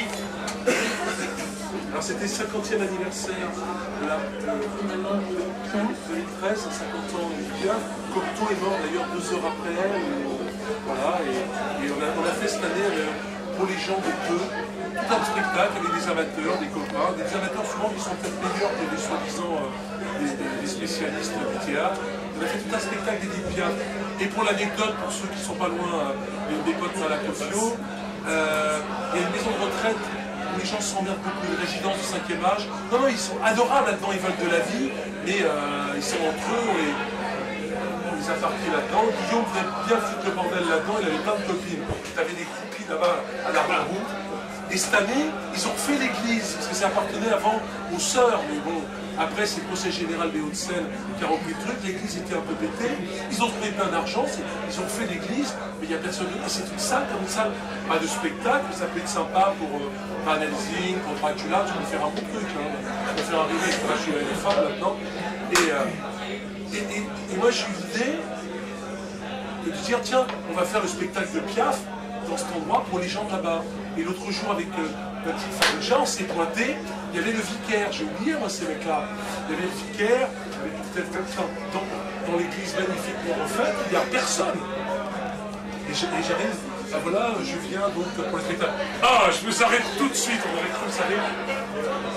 Edith Piaf a eu une vie dépravée, elle n'est pas en odeur de santé, hein. Donc voilà, alors aujourd'hui les personnes âgées de là-bas demandent, il n'y aura jamais d'Edith Piaf à l'Armero, ça a coûté quand même 250 bâtons pour faire une chapelle qui ne sert à rien. Voilà. Ah. Alors j'ai proposé pour l'année prochaine, j'ai écrit Marilyn Manson, enfin dommage, j'attends la réponse. C'est extraordinaire. Attention Michel, il y a des gens formidables, j'ai vu hier à M. Bella, un vieux vicaire. Edith Piaf avait toujours sa petite croix en or. Oui. La croix de Sainte Thérèse de Lisieux, parce que Piaf, quand elle avait 7-8 ans, sa mère, elle vivait chez sa grand-mère des choses de plus. À Pigalle, vous la trouverez dans les tableaux de Toulouse-Lautrec, la grand-mère, avec la goulue, la célèbre goulue rousse. Et il y a la grand-mère d'Edith Piaf qui était kabyle et qui dansait et qui dressait des bus pour les du boulot là-bas, sur Pigalle. Et petite Piaf, quand son père, qui était fou, contorsionniste, est revenu de la guerre de 14, il a vu, elle était pleine de poules, la gamine, et sa grand-mère la tisait au biberon au calva pour qu'elle dorme. C'est ce qu'on faisait beaucoup à l'époque, on mettait de la farine, un peu de calva, et la môme, elle a dit, il faut que j'enlève. Il l'a enlevé pour l'amener à Bernay. Mais à Bernay, sa mère tenait un claque, elle tenait un bordel. Et la petite Piaf, déjà à l'époque, chantait, elle attendait ses messieurs. Et pourquoi je te dis ça? Parce que Bernay, c'était pas loin de Lisieux. Et à Bernay, elle est tombée aveugle. Pendant un an, elle était aveugle, avec ses petits yeux comme ça, dû à. Et les filles là-bas, c'est la première fois qu'elle mangeait de la viande, comme elle disait. Et elle chantait, en attendant que ces messieurs, les filles, elle chantait des vieilles chansons d'Aguilera, de tous ces gens-là, de Damia, des filles. Et puis, en attendant que les messieurs aient les filles, et elle est devenue aveugle, donc toute maigrelette, rachitique et compagnie, déjà un début de scoliose, des débuts d'arthrose petite. Elle est morte de ça. Et lorsqu'elle est devenue aveugle, les filles de là-bas l'ont emmenée. Il y a une jeune fille, Thérèse, qui vient d'être canonisée, on dit, hein, Michel, qui vient d'être canonisée. Donc ils ont été, avec cette petite fille, devant la tombe de Thérèse de Lisieux, et là, on lui a donné une petite croix, la croix de Sainte-Thérèse de Lisieux, elle est rentrée, et quelques temps, elle a retrouvé la vue. Alors bon, je pense que c'est une hystérie de conversion. Voilà, elle a retrouvé la vue, et toute sa vie, elle était mystique. Puis elle croyait à Dieu, etc. Mais ce qui s'est passé le jour de sa mort, le Vatican a écrit, pour pas qu'elle l'ait, parce qu'elle avait chanté Mon Dieu. Et elle avait chanté, elle avait parlé d'elle, la première personne qui s'adressait à Dieu, et elle n'a pas eu le droit d'avoir... Je crois que c'est elle qui avait fait les paroles de cette chanson. Exactement. Et elle n'a pas eu le droit d'avoir une... Alors qu'il y avait, le jour de son enterrement, 50 000 personnes, comme Luce Michel, voilà. Des millions de gens en larmes, parce qu'ils se reconnaissaient, c'était la voix, comme Gabin, c'était la voix du peuple. Et les gens intellectuels l'aimaient beaucoup, un Cocteau avait fait un... Voilà, et le jour de sa mort, donc elle n'a pas eu de comment on appelle ça, comment ça s'appelle ça, de messe, mais le prêtre des artistes à Paris a passé outre et devant sa petite tombe au terre de la Chaise a fait un petit hommage. Voilà, c'est important de parler de ça. Et comme vous voyez, si vous voulez connaître bien toutes ces belles histoires, mon dernier livre, Les fantômes de Paris, édité par Bernard, je parle de tout ça. J'essaie de placer quand même les bouquins, il faut quand même sur une chaîne. Il faut payer le carrossier. Monsieur a une berline. Alors on ne chantera pas. Qu'est-ce qui a écrit cette chanson? On ne chantera pas celle-là. Tu as choisi une autre, mais celle-là elle est belle. Alors j'ai besoin, hein, on a besoin de vous. Viens ma jolie muse du Liban. Viens t'asseoir parmi nous. Une jolie muse du Liban. Je serais Fernandel, je ferais. Franchement, près de ton éphèbe. Ta vie n'en a rien à foutre. Depuis que le mariage et machin avec Aloïs sont en train de comploter. Fais gaffe. Ça va se retrouver à Montpellier, tout ça. Avec que des invités. 200 personnes.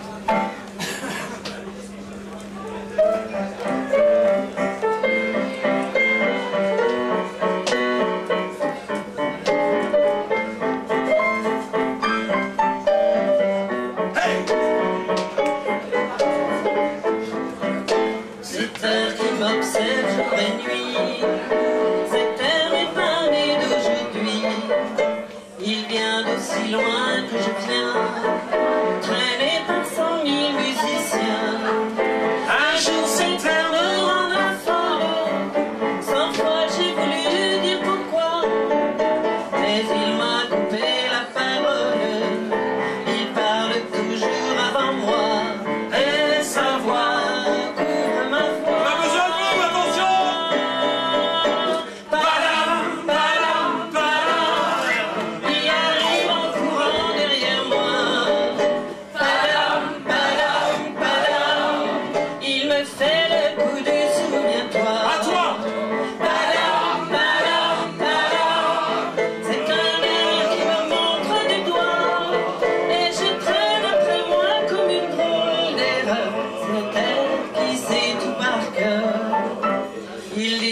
rappelle-toi tes amours, rappelle-toi puisque c'est ton tour. Et y a pas de raison pour que tu pleures pas, avec des souvenirs plein les bras. Et moi je revois ce qui reste, mais d'un temps faut battre tambour. Je vois s'entrebattre des gestes, toute la comédie des amours, sur cette terre qui bat toujours.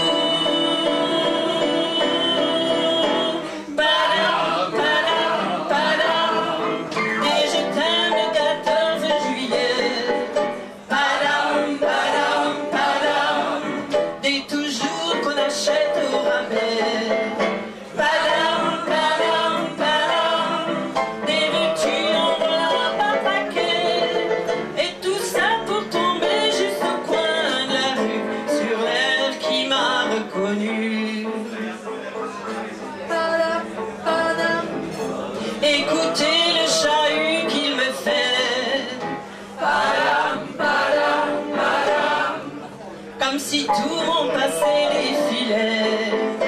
Padam, padam, padam, regardez du chagrin pour après, j'en ai tout un solfège sur cette terre qui bat comme un cœur de bois.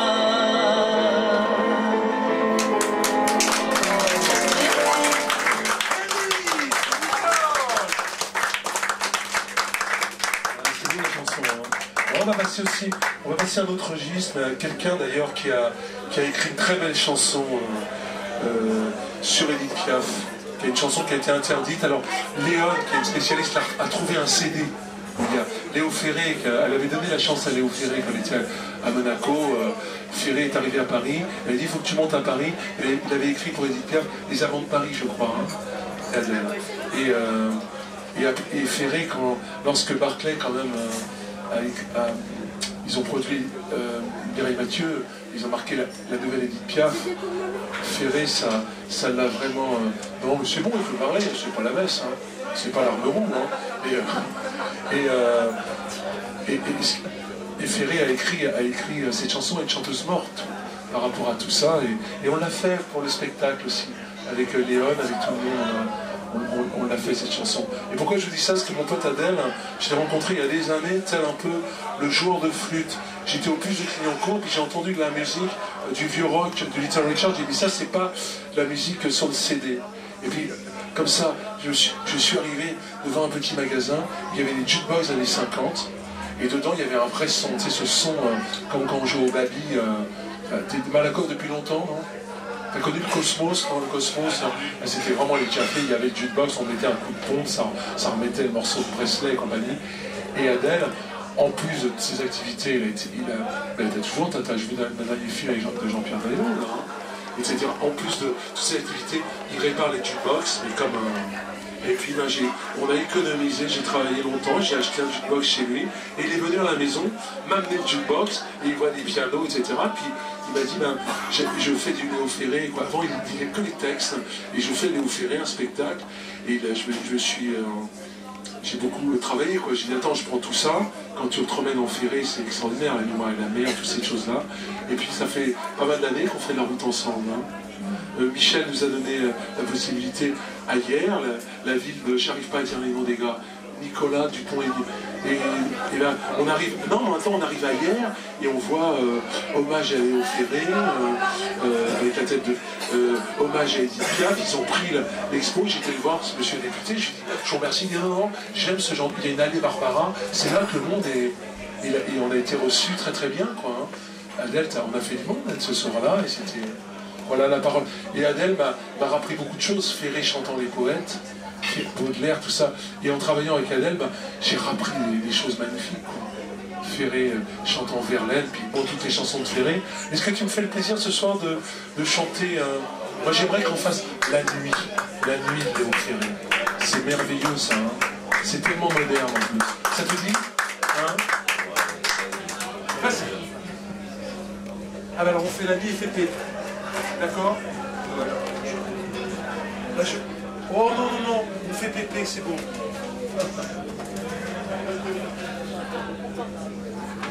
qu'est-ce qu'il te faut? Tu t'es pris pour Mick Jagger ou quoi? Ah oui, il te faut, c'est vrai. Tu aurais pu le savoir. Non, mais tant que tu fais ma note juste pour Adèle.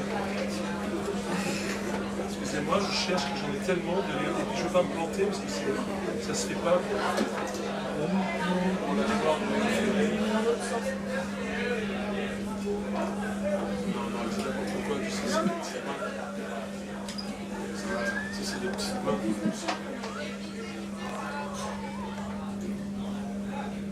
Voilà, j'arrive. Excusez-moi parce que pour chanter il faut la voix, mais il faut aussi les mains, il faut aussi plein de choses. Et pour jouer du piano aussi, hein. Oui. Pas de bras, pas de chocolat, comme il disait l'autre, hein. C'est bon, madame?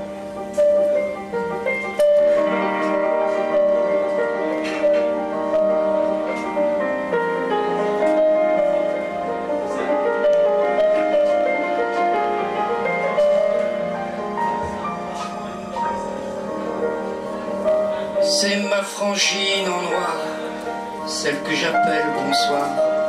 C'est un gars qui a son bien dans le bistrot du coin. C'est le bourgeois qui se profile devant les filles de ville, qui croit que c'est arrivé et qui paie pour monter la nuit.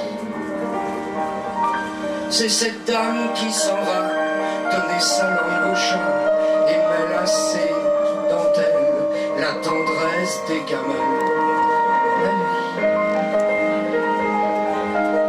c'est un amour qui meurt aussitôt qu'il se fait.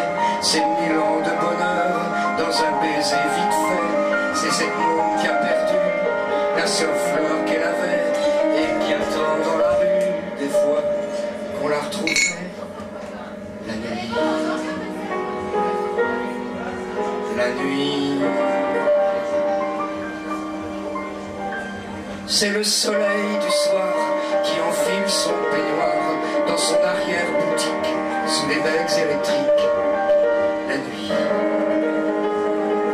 c'est le voleur qui va faire des heures supplémentaires et qui est pas tatillon sur les allocations.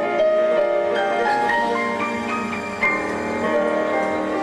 c'est cette dame qui s'en va, sa Rolls au bout des bras et mêle à ses ficelles le trésor des poubelles. La nuit, c'est des chevaux qu'on entraîne au derby des côtelettes, des moutons qui se promènent du côté de la Villette. C'est un soldat traqué à sa dernière ronde et qui compte les années comme on compte les secondes.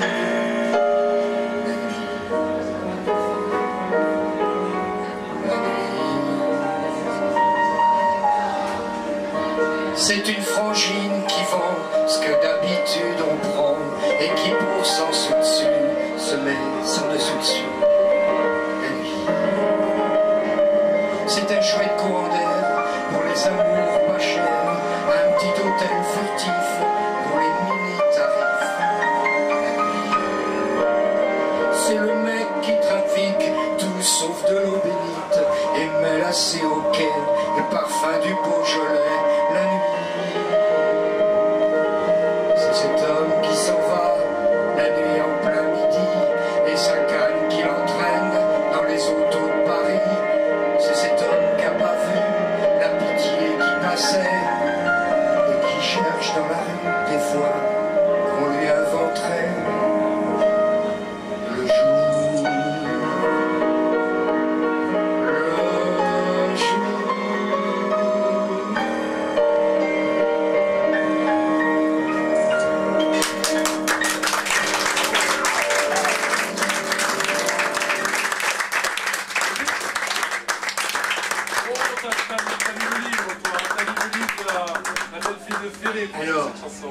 Alors, la plus belle chanson qui a été faite, c'est Pépé.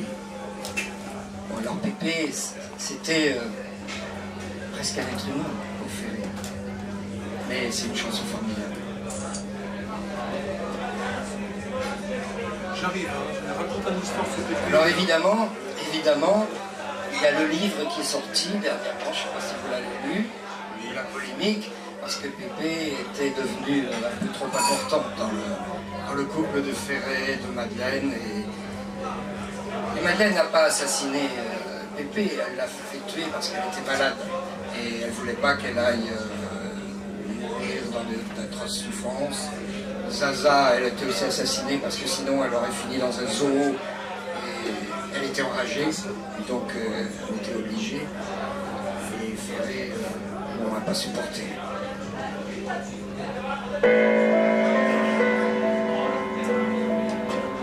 Dans les yeux des animaux, on y voit la peur, l'amour, la crainte. Et les larmes, quelquefois.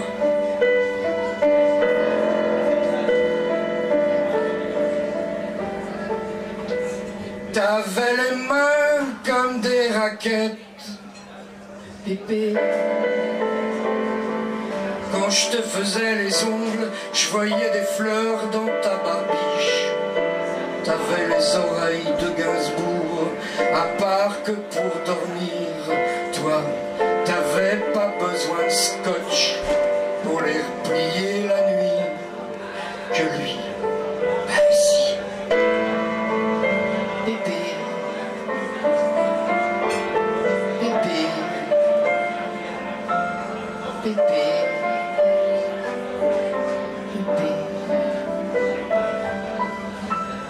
T'avais les yeux comme des lucarnes, Pépé, comme ceux qu'on voit dans le port d'Anvers quand les marins ont l'âme verte et qu'il leur faut des yeux de rechange pour regarder la nuit des autres comme on regardait un chimpanzé chez les Ferrés.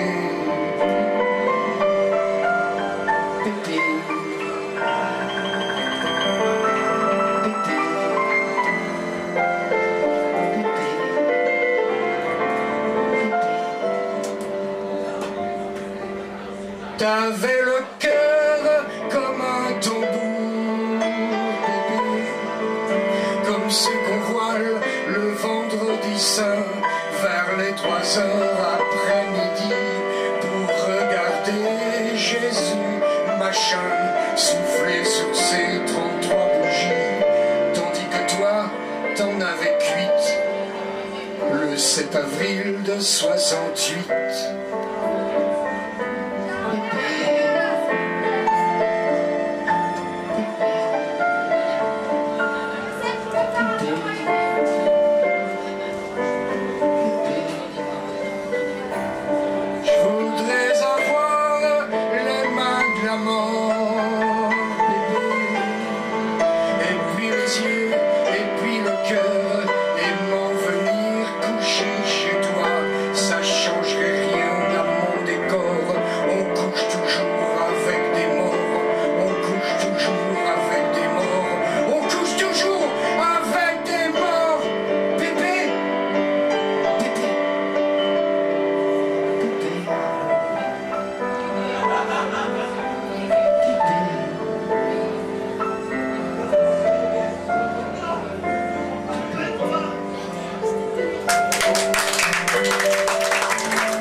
C'est vraiment un spectacle Ferré, c'est extraordinaire. Quoi.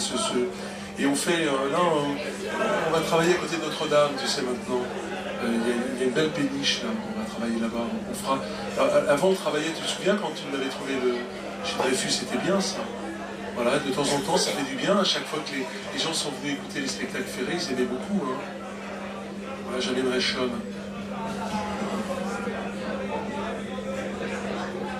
Guillaume, ça me ferait plaisir que tu chantes. Hein? Bon, tu vas essayer. Est-ce que tu as envie de chanter? On fait des reprises ce soir? Ça t'embête pas? Là, je pensais à une chanson de... Comme on a travaillé, comme il y a eu des... On a parlé On a parlé des livres, des deux ânes, des Francine et deux ânes. Il y avait une très jolie chanson de Georges Brassens. Lorsque Brassens se retrouve avec un petit bébé dans les bras, quand il dit papa. Mais je veux pas m'avancer, mais jeudi prochain, il y a nos amis russes qui seront là, Vladimir. Et récemment, il y a eu un petit spectacle à l'ambassade. Et Vladimir a de très bons contacts avec l'ambassade d'Ukraine aussi. Donc ce sera intéressant que vous veniez aussi jeudi soir, parce qu'on pourrait imaginer un petit spectacle voilà, franco-ukrainien, et puis dédicacer vos livres. Jeudi prochain.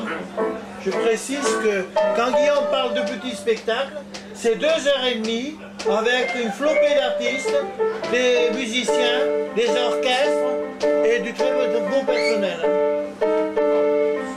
La musique.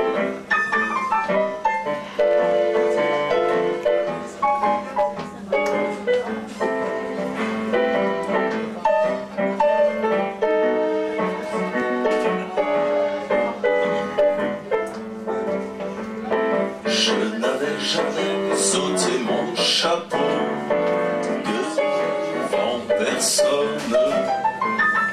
Maintenant je rentre et je fais le beau quand elle me sonne. J'étais chien méchant, elle me fait manger dans ses menottes. J'avais des dents loups, je les ai changées pour des quenottes.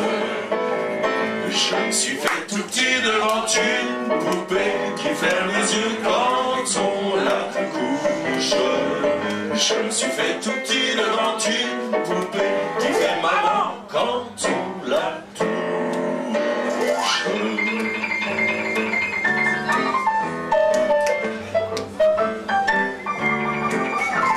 J'étais dur à cuire, elle m'a converti, la fine bouche. C'est pour toi ça. Et je suis tombé tout chaud, tout rôti contre sa bouche, qui a des dents de lait quand elle sourit, quand elle chante, et des dents de loup quand elle est furie, qu'elle est méchante. Je me suis fait tout petit devant une poupée qui ferme les yeux quand on la couche. Je me suis fait tout petit devant une poupée qui fait maman quand on la touche.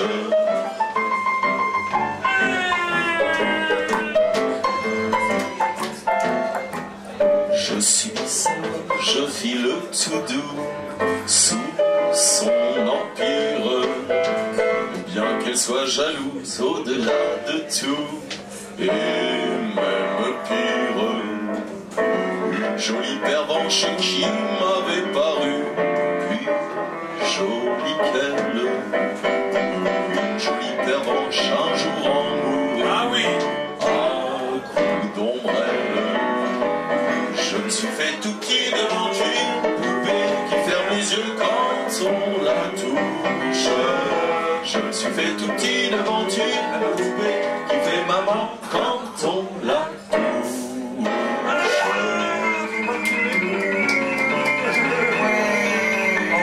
Oh, c'est mignon.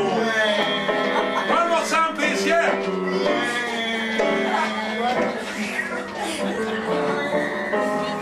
Tous les somnambules, tous les mages m'ont dit sans malice. Quand ses bras en croix, je subirai mon dernier supplice. Il en est de pire, il en est de meilleur, mais à tout prendre. Qu'on se pende ici, qu'on se pende ailleurs, s'il faut se pendre. Je me suis fait tout petit devant une poupée qui ferme les yeux quand on la touche. Je me suis fait tout petit devant une poupée qui fait maman quand on la touche.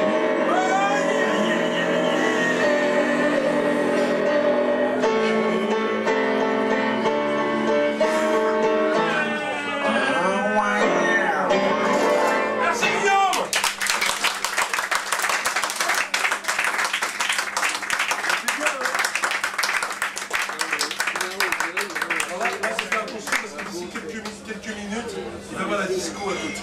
c'est pour ça qu'on est obligé d'arrêter. Non, non, c'est la cité universitaire à côté et ils se retrouvent tous les jeunes de tous les pays, mais ils mettent des dance floors, vous voyez. Alors là, on peut pas à part avec Sean, faire Schools Out, Alice Cooper, t'es d'accord? Ça t'aime bien.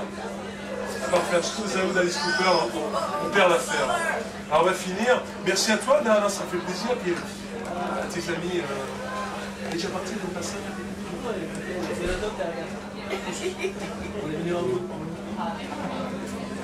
Voilà.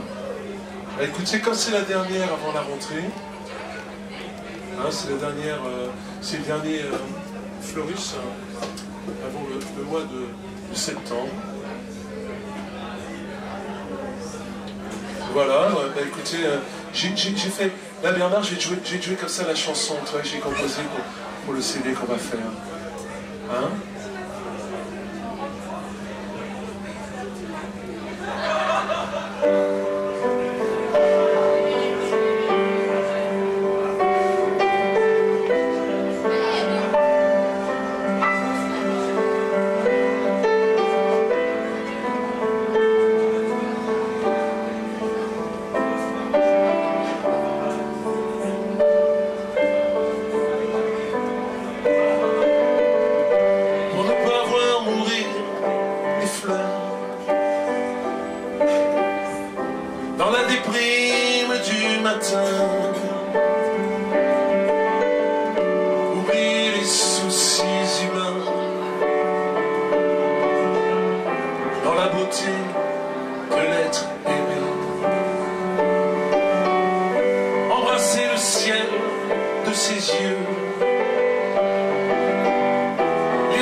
La poésie m'a sauvé la vie.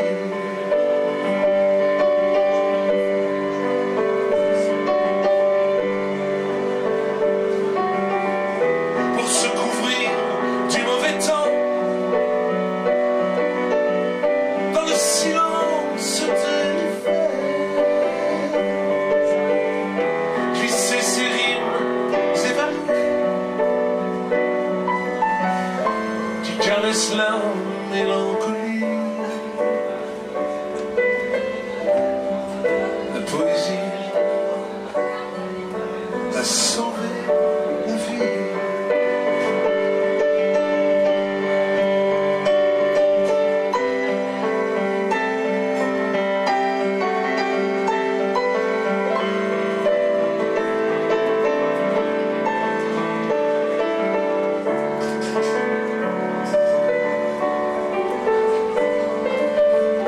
Elle est toujours vers l'horizon,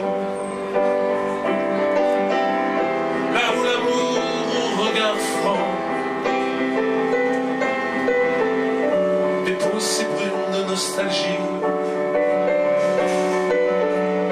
dans le visage de la nuit. Un été blanc comme ça le gît, au bord de l'automne sous la pluie. Écoutez le chant qui jaillit à l'entrée du temps insoumis.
merci d'être venu nous écouter ce soir.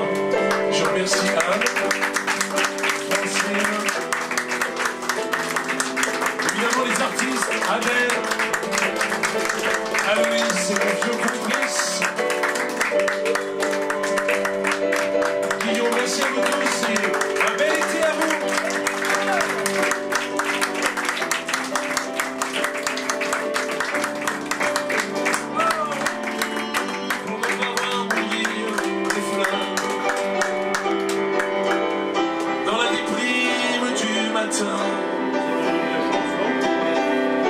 Oublier les soucis humains,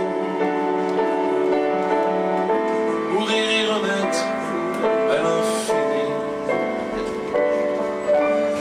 La poésie va sauver la vie.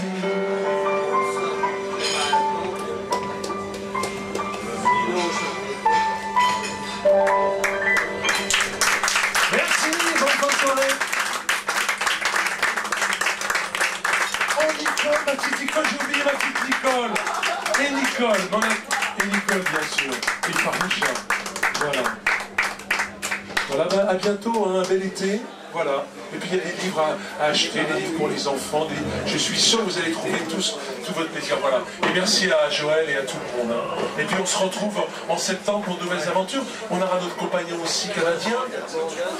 C'est un gars, Christian. Christian, c'est mon pote, c'est un mec génial. Il nous fait photo. Et il nous a dit, ah Pierre et Guillaume, bonne gueule et tout. On a rencontré le cousin, le neveu de Félix Leclerc. Vous partez au Canada, génial.